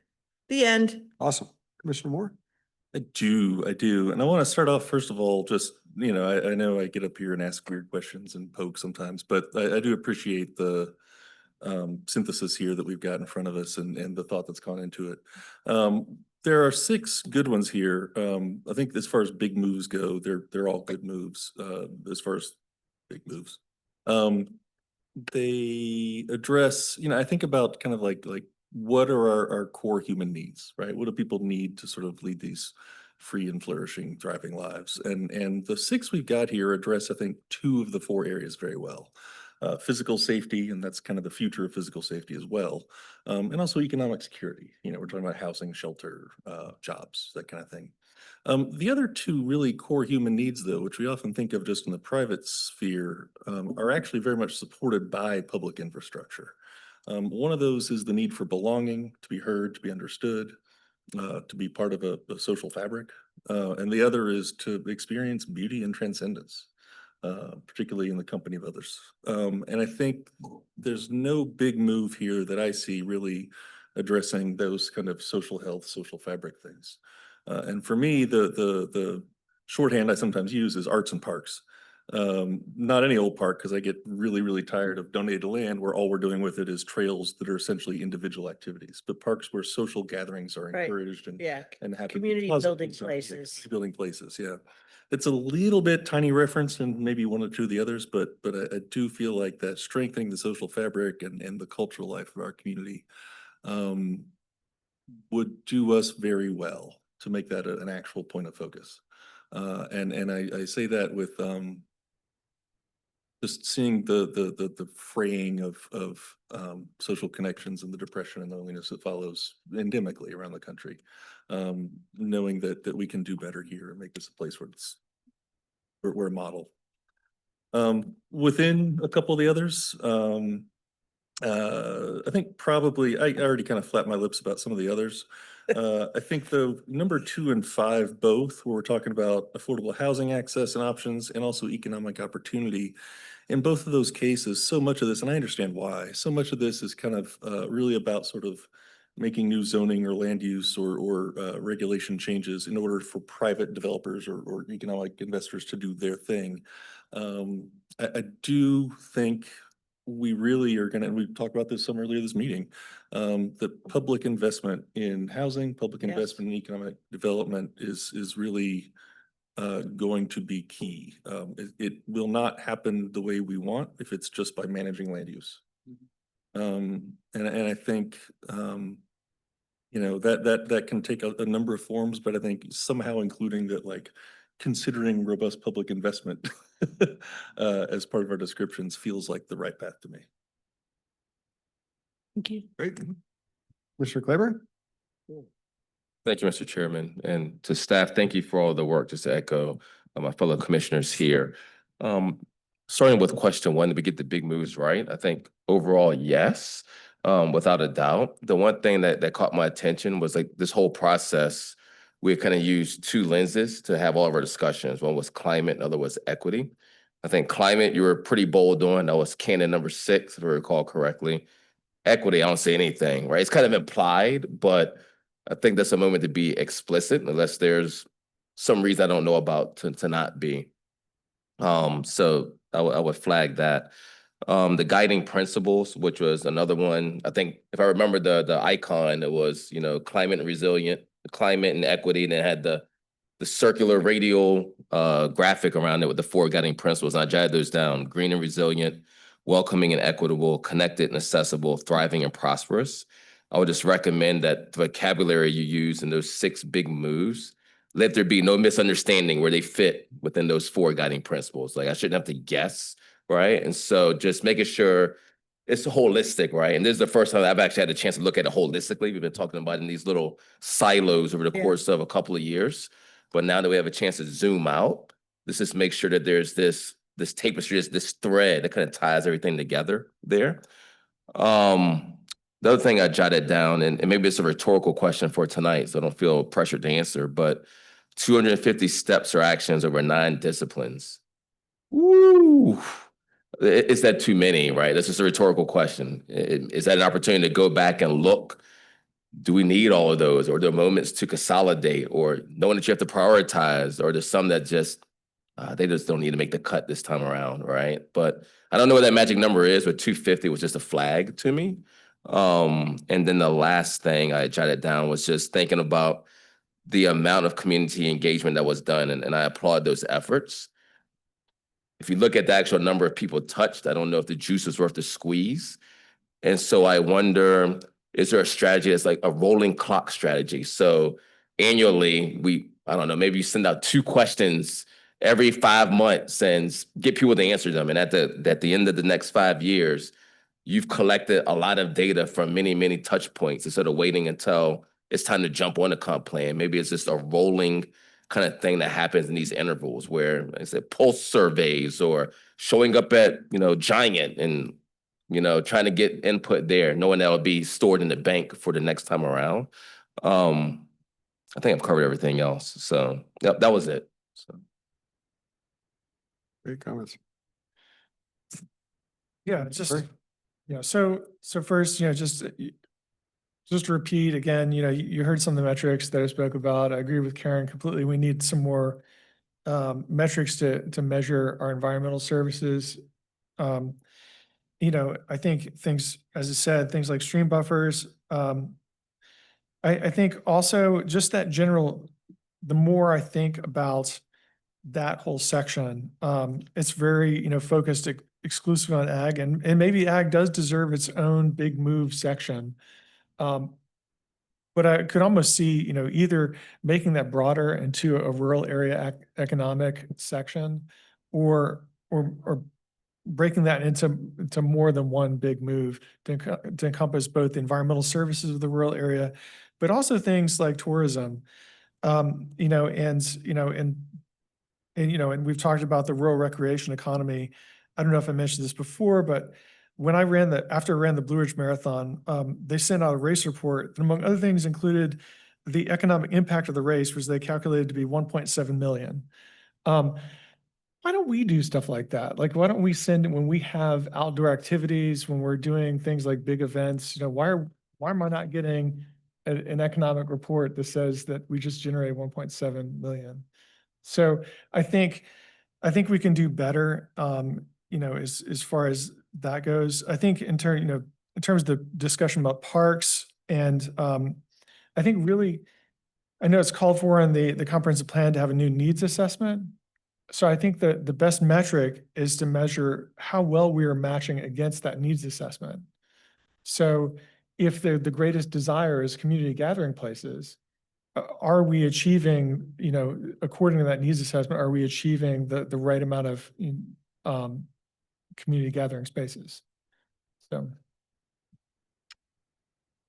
Great. Commissioner Bivens? Thank you, Chair. I think part of also what I'm hearing here is that there are a number of agencies between the jurisdictions that do reports like this.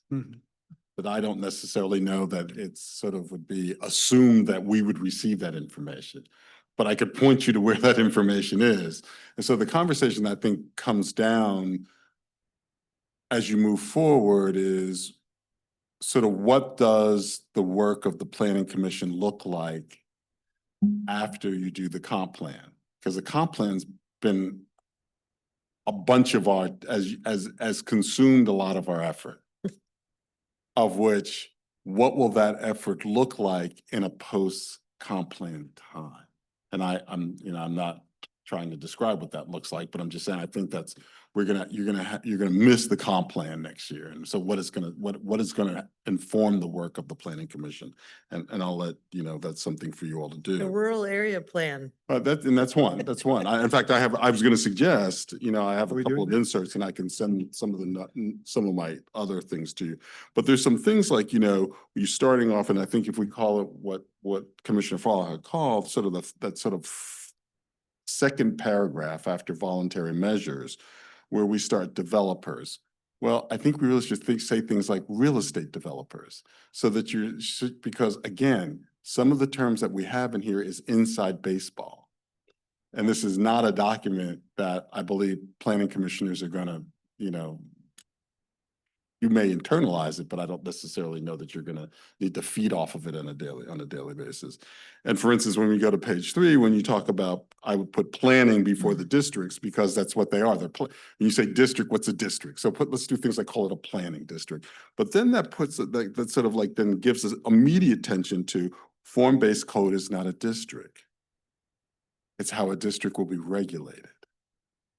But a form-based code does not describe it. Yes, in what we've done on Ryle Road, it does describe an area, but it's not a district because you can adopt it or not adopt it. So it's thinking about sort of, as I was reading through it, I was like, if I'm just some of the people who come before us confused, what are some things that I would say.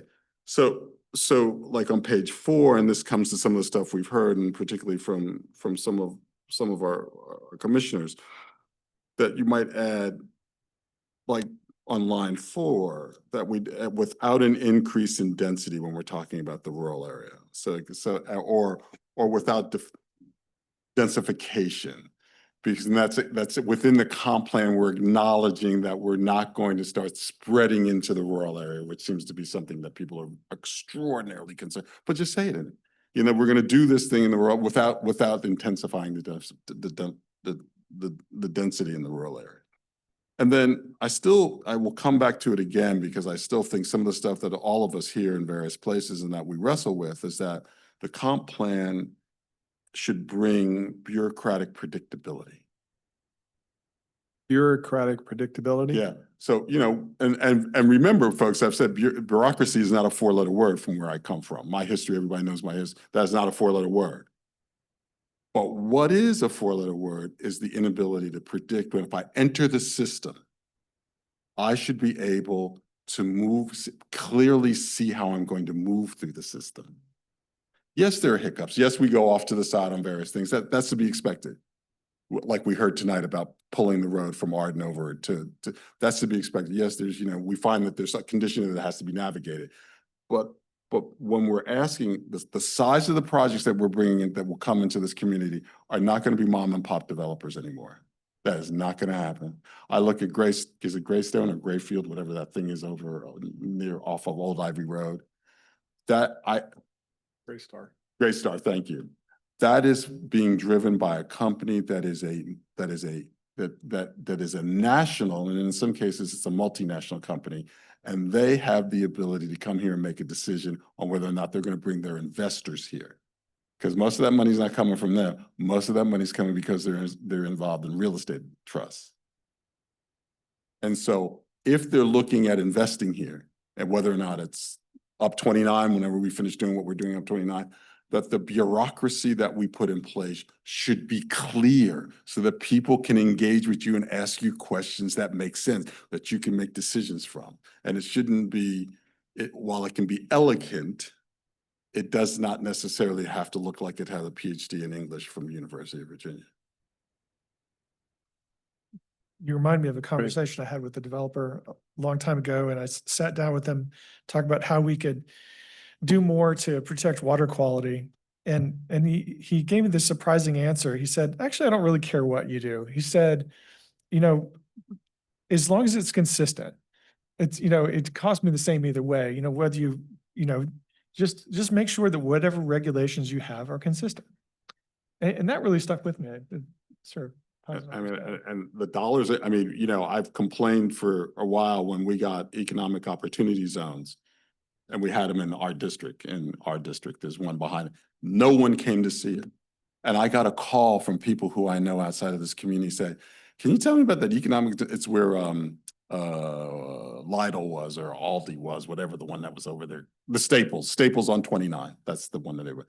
And I said, yeah, it's a great location. It's on 20. And they said, yeah, but we can't figure out how to deal with it. And so what we got is we got a homegrown person came to us thinking, the young man over there across from Fifth Street Station, on Fifth Street County Office Building. He came to us and he persuaded us with a wonderful project.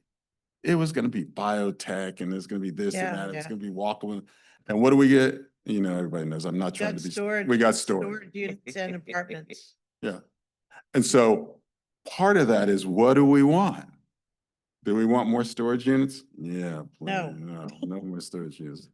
Somebody's going to bring one. If that's one of the things, then maybe we should do you should do community flea markets. That's what we really should be doing, is doing community flea markets. That would probably be helpful. Arts, parks, and flea markets. Yeah, I suppose. Okay. Because, and then in Cummington, and I'll be quiet. I think the real thing that what I'm trying to figure out is how do we create a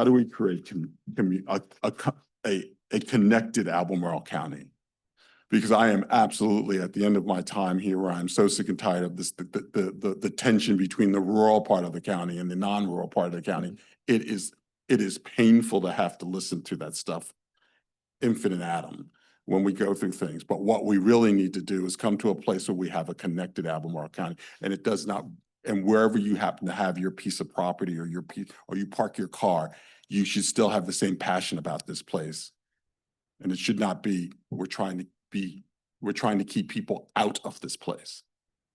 That's offensive at a level that most of us in this room needs to leave, because we're not of this place. And so that's the kind of thing that I hope the comp plan will do, that it creates an environment and creates a narrative that talks about how do we create an Albemarle County, as opposed to how do we bifurcate it or trifurcate it in all the various ways that it seems they want to go in.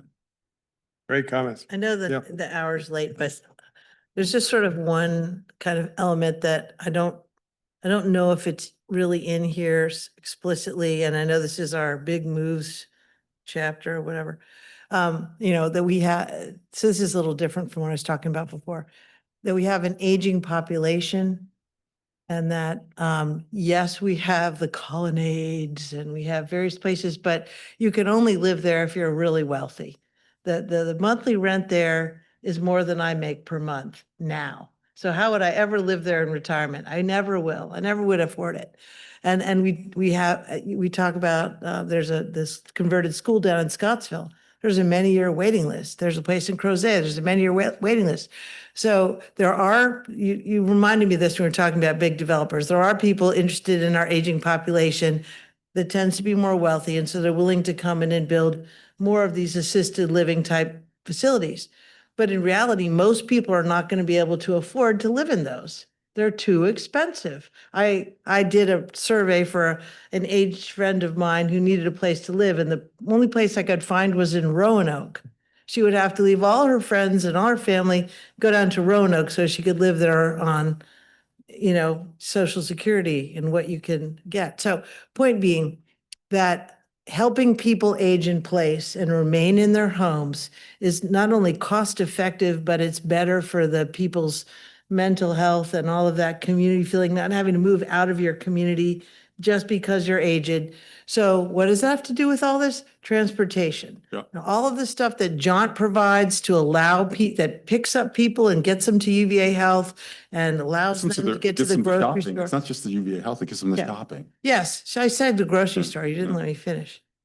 The records will show. Anyway, but the point is, I think we need to say something about that because I don't want this to only become a place where people can age here if they're wealthy.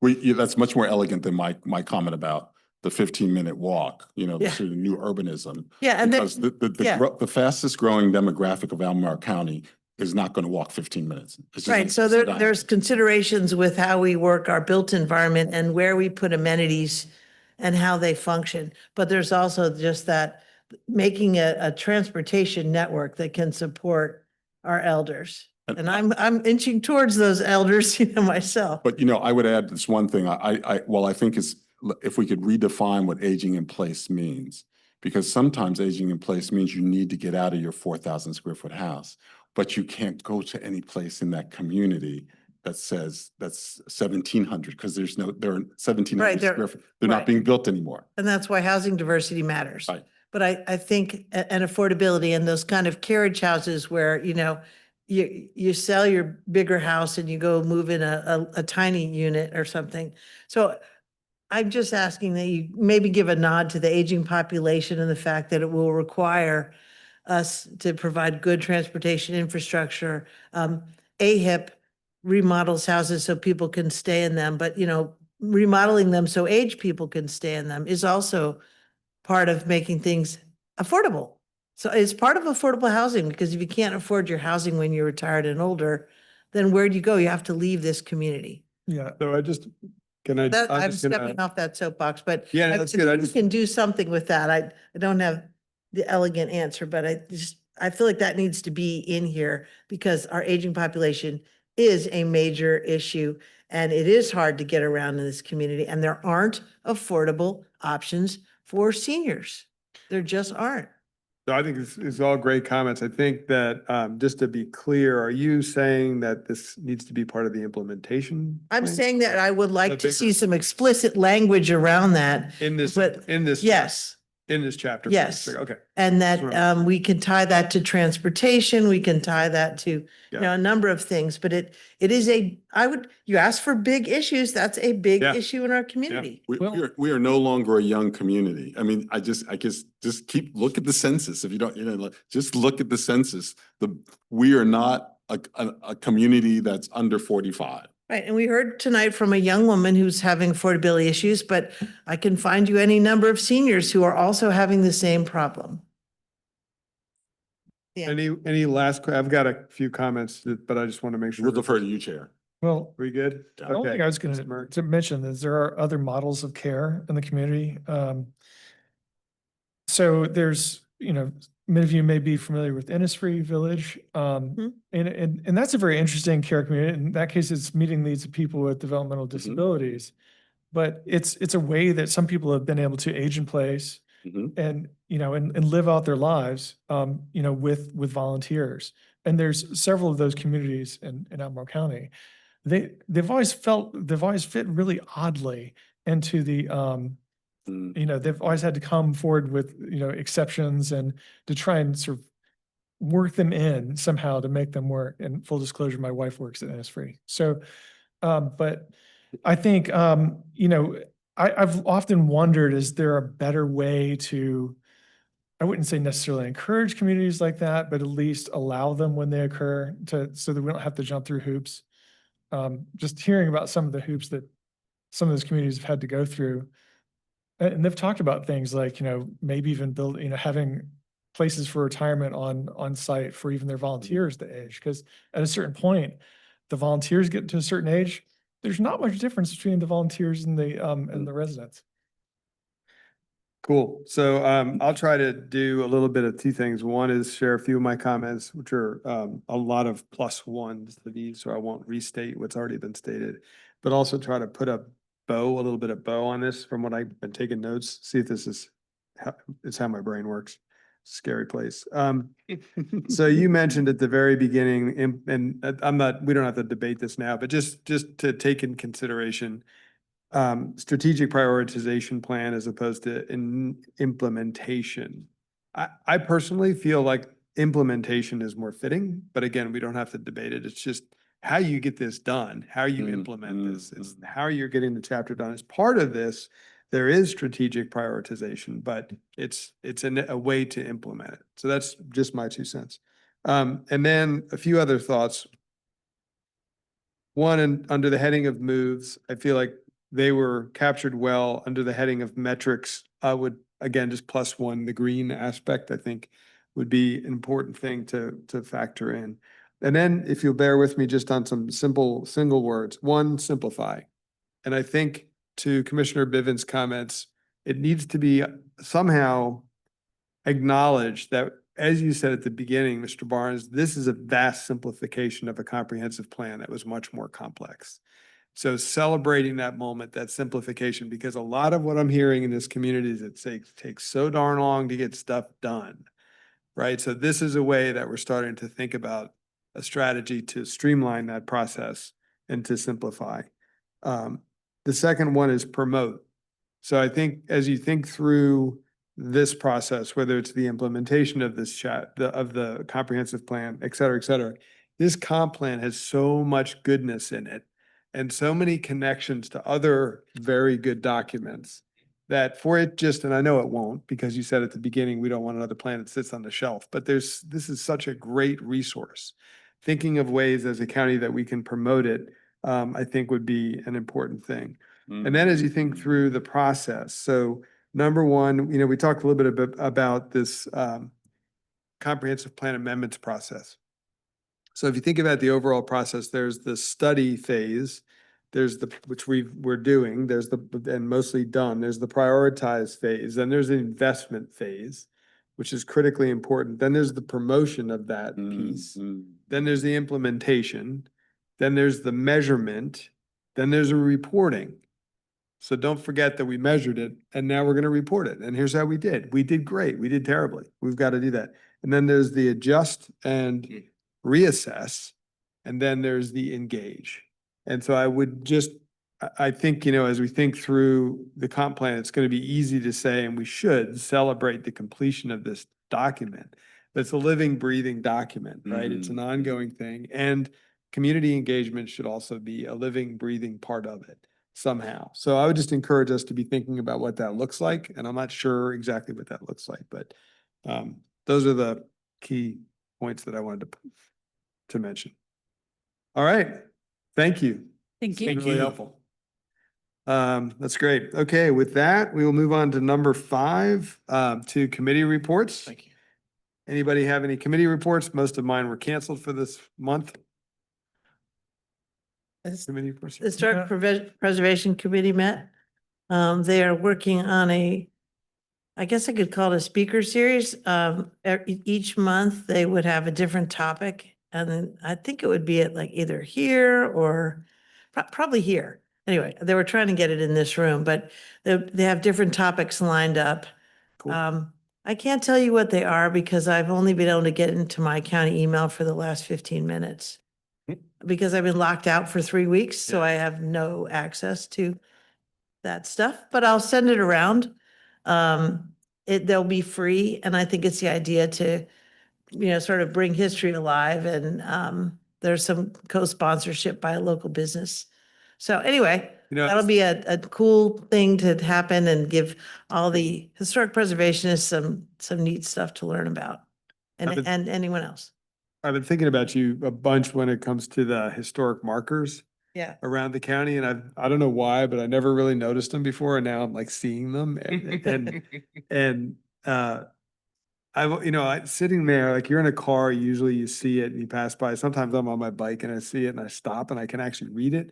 But I'm just wondering if this is off topic and we could talk about it another time, but is there a way to do it more simply, like, is there a way to get a quick bit of mm, information with a, you know, faster, and then an ability, like a QR code or Yeah. something, the ability to jump down into more detail on those signs, because they're marking really cool things. Like you know, so. Yeah, the anyways. county, just for anyone new listening, the committee will be developing a historic marker nomination process. So people can get together and they've sort of drafted a list of topics. Yeah, And then also looking at forgotten areas of the county, like maybe this area doesn't have as many, or this topic is totally underrepresented. We got tons on this topic, but nothing on that. So, based on need, and we're waiting for the comp plan to be finished so that we can initiate this new program. But anyway, they've been working on it. any other committee reports? Yes, so the CCAC met on June 11th. They had a community meeting about Windy Knoll, a proposed development in Crozet, and, you know, there's a lot of valuable feedback from the community that was issued there. One of the big concerns was stormwater there. They already have a lot of issues with stormwater in the neighboring community, and so how that was going to be addressed was also things like screening. There's also had the MPO Tech, and so let me see, make sure I get the right date. Okay. So there's a transportation demand management study, getting data on how many people would use alternative transportation. They're looking at using streetlight data, and also, you know, considering things like Strava. So I'm very excited about this. You know, and looking at really getting information about, you know, how many people are walking, and, you know, getting actual pedestrian data, which you've heard me talking about for a while. So I'm very excited about that. It's very interesting. We also heard from Cat. They're talking about their upgrades. They're trying to upgrade their fleet to accommodate electric buses. And so that's going to require considerable expansion. They have a neighboring parcel of 3 acres, and they're trying to purchase another property. So getting, you know, getting the place for the buses to charge and everything actually takes quite a bit more space. And then also heard from Move Safely Blue Ridge, who's trying to one of the goals is reduce total fatalities by half by 2045. And they talked about the various principles that they're trying to use to do this, looking at engineering, enforcement, spot improvements, and systemic improvements. And that's it. So there's a good article about Windy Knoll and the Crozet Gazette, by the way, Oh, great. and your picture's in there too. Wow, that's unfortunate. Yeah. No, not yet, that it's unfortunate. I didn't mean to agree with you. I just said it's in there. All right. Review the Board of Supervisors. Oh, sorry. That's all right. I'll try and be fairly brief. RIO 29 met, the CAC that is.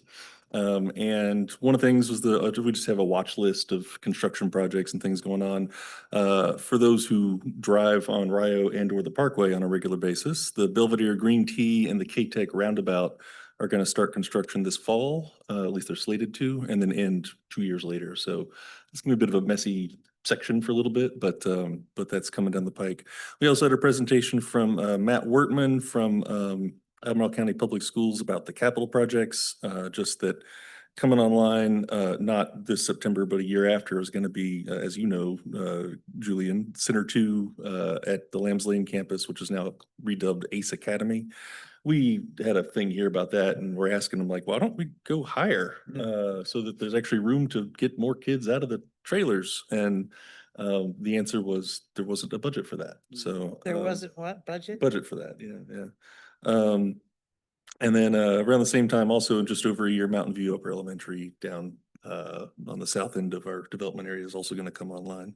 But this is just my own little moment of soapbox is that I found out from the charts that Mr. Workman presented, we currently have 60 classrooms in trailers across the county. At any given time during the day, there's 1,200 kids in trailers in our county. And I'm like, But they're not, but they're not the trailers that we were in, or I can't say that we were in because I'm older than everybody here, but they're not the trailers that I was in Yeah. that didn't have conditioning Right. or didn't have bathrooms. Oh, yeah. No, This I'm is not- more I'm not like saying they're- Lincoln's, yeah. Yeah, no, I'm not saying they're miserable conditions here, but they're not as energy efficient. The security issues are very high and Oh, the idea that and even as the county staff says, it's not the best learning environment. well, we can be grateful for our tax increase that is large percent, most of it's going to schools. So that we can do school construction. What we really need is for the people, for the governor not to veto the ability for localities to have referendum on whether or not they want to have dedicated funding for 1% schools. sales tax. Yeah, for that's school what we funding. really need, because that would have pushed something like $20 million a year into the school budgets. Goodness for term limits. All right, any more reports? Punt it back to Mr. Barnes for review of the Board of Supervisors meeting from June 18th. Thank you, Mr. Chair. It was a long meeting that they had that evening. Unfortunately, I was not at the meeting, but I said, well, I report Okay. back in the glorious details. Two items that will interest you all. First of all, the field school had the extension of the deadline that was approved unanimously by the board with what I understand, not a lot of discussion. The other thing is that the planning commission got a raise this year from 76.85 to 79.96 or 79.16, a delta of $231 extra for the upcoming fiscal year. Got a raise? You got a raise. Wow. Okay. So, those are the two major items on that. I did under new business, if you won't mind, Mr. Chair.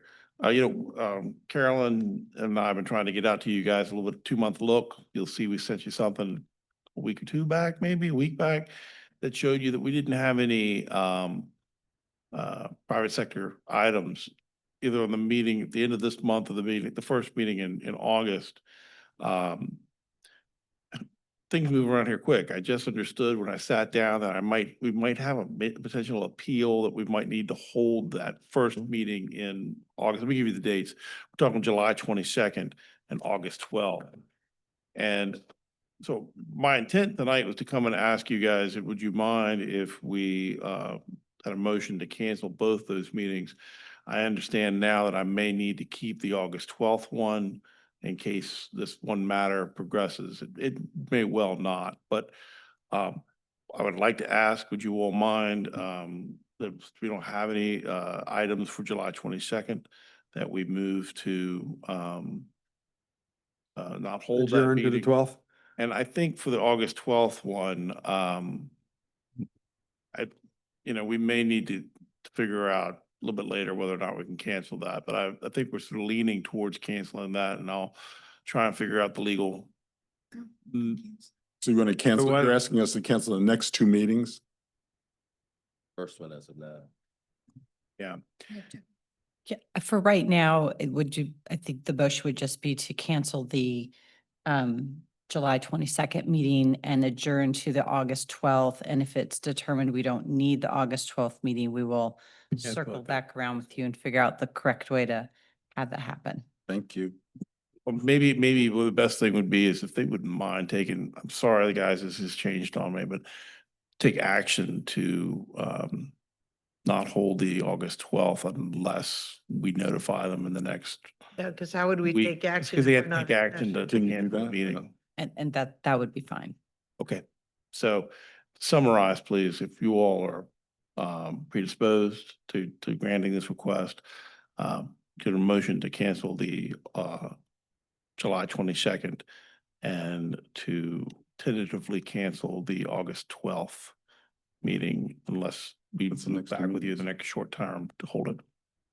So you need 2 weeks' notice for a public hearing, is that right? So we would need to know August 12th definitively by the 29th. That's correct, yes.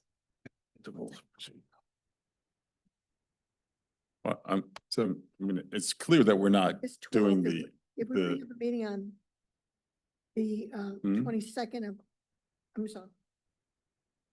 We were gonna have a meeting on August 12th. It would have to be published on July 21st 21st, 3 weeks? for the newspaper. I think for right now, I'm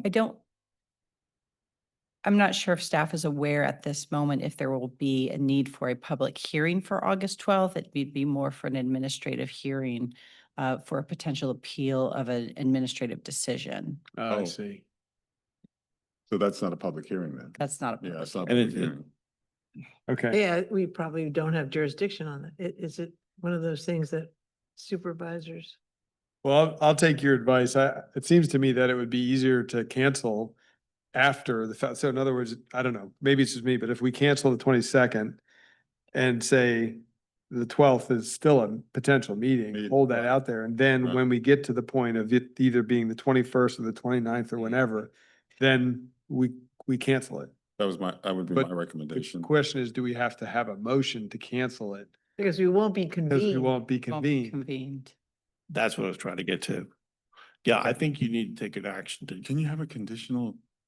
But I that don't doesn't think you need a can say motion to tentative reconvene? things. I think you you can- either yeah, you cancel can. it or you don't. Yeah, And then he would reach out and say, we do need to meet. We are calling back the meeting or something. yeah. I just thought it'd be easier to not cancel it and then cancel it later. But if we're not in session, how session, can right. we vote on that? Can we get through reconvene that? though, if we're not in session? Like, can we vote to have a meeting after all if we don't have a motion? No, I Either don't, way. this is a flummox. Yeah, this is the first time. Yeah, this has happened. I'm so sorry. I was prepared to come in tonight and No, I'm ask for taking two a quick- motions to cancel both of them. I hadn't done the research to figure out how to do a tentative cancellation of a meeting. Yeah, that- There must be some You way, can tentatively vote on. I don't you think can't- so either. Either is or it Yeah. isn't. there must be some way to call it. But we do know as one thing, we can put one thing aside, we can move to cancel the 22nd. Yeah, Yeah, that's also the state planning conference. Oh, So I okay. wouldn't be here. Other staff are going. Yeah. So we can cancel the 22nd. yeah. Why don't we start with that? Is there a motion to So move. Second, discussion? Call the roll, please. Sorry. Mr. Bivens, Aye. Mr. Murray, Aye. Mr. Claiborne, Aye. Mr. Missile, Aye. Mr. Moore, Aye. Ms. Firehawk. aye. Thank you. And now to the 12th. There, I To don't, your point, can we call a special meeting if we cancel it? Can we call a special meeting, call it back? We certainly could do that if needed, if that is actually needed. Unfortunately, staff just we're not clear at this Sure. time if we're going to need that meeting or not. So would you prefer that we cancel it and then find a way to call a special meeting, or should we keep it and then cancel it, find a way to cancel it? Show up and adjourn. oh, You're the one driving for Howard. we're not doing that. We could go into our COVID stance. Here to be at that meeting. No, we, Okay, So I will be landing at Charlottesville Airport. so I'm sorry, hang on. So let's get back to the question. Do we want to cancel and then call a special hearing or a special meeting? Maybe, or do we want to keep it and then figure out a way to cancel it? Well, we- That's up to staff, really. I think, I don't have a we preference. need council's advice on how to Right. do this. I And mean, if y'all would give me just a moment. Yeah, no worries. I'm Why reading don't we do your this? bylaws right now, real quickly. Or we can also come back to it. Why don't we go to new business, old business and items for follow-up if there is any while y'all are looking? I'm good. I've said enough tonight. Okay. That's not true. Oh, Julian, only you want to listen. I mean, I could go on if you want me Yeah, to. we can talk about hay fields. Yeah, oh, please. Let's talk about hate. Is there the What about potential, telephone sheds? You like that too? Yeah, I like that. You can't there- go. if there's the potential to have a meeting on the What? 12th, sorry, listen up. If there's a potential to have a meeting on the 12th Of which day, of which month? of August, Okay. um, And that could be for a hearing, or no, sorry, an appeal, is that what I heard? Right. Then could we push that appeal to the 26th? I think there may be some date things. There's still, we're still looking into the time period in which an appeal, if Right. there is an appeal, would need to actually be heard. I see. Exactly right. Okay. This came to our attention this afternoon after 5, so timing's terrible. What do we're not, before you came, we have the architectural review board. And we actually have no legal authority. It's pulled. We had- Everybody had to be here. What to appeal pull would it. we hear? I know. So What appeal do we, I don't want you to tell us what the thing is. because What kind of appeal would we even hear? This body, we don't really hear appeals. We're not the yeah, this architectural is review something board. Interesting and new. And we don't do special exceptions, only the board does. So I don't know what's in our bucket. Did you say bucket? Yeah, like, Okay, we can. just checking. Right, that's what I did something else. If it is, Oh. if the commission canceled the August 12th meeting and it was deemed that we do need to have a meeting, a special meeting pursuant to the bylaws, could be held if called by the chair or requested by 2 or more members of the commission. There you go. Upon a written request made to the secretary and to specify the matters to be considered at that meeting. Okay, so you could. So let's Brett could cancel. call So it we the- could cancel it. And then I'll call a special meeting if we need it. And what date are we talking about? 12th of 12th. August. Okay. There's a So local. cancel it, then he can he can call it He can to be a convene us. meeting He can convene us. if it needs. Does he have to have a certain amount of time? that he this has to convene? We need to have at least 14 days prior to the special meeting in order to provide. But Notice. this matter will have clarity on within Hopefully by Week the to end of 10 this week, days. yeah. Okay. So Well, as soon as basically you right have now. clarity, just touch base. Let's do that, please, if you don't mind. Yeah. Can we go ahead and cancel the August 12th meeting? And if we need to, we'll let you know by the end of the month that we need to. Okay. Perfect. If not before then, that we need to Do bring I it have a back. motion to cancel the August 12th? Second. Any discussion? We have the roll, please. Mr. Bivens, Aye. Mr. Murray, Aye. Mr. Claiborne, Aye. Mr. Missile, Aye. Mr. Moore, Aye. Ms. Firehawk. Aye. Thank you. So it sounds like I'm adjourning The August 22nd, Which I want. 26. 26. oh, August 26th. 22nd. Okay, with that, we are adjourned and we will reconvene on August 26th. Madam unless Secretary Otherwise, and Chair, I will not be here on August 26th, so just that you know. thank you. Thanks, everybody. You. Run away. Cheers. Push through. Getting there.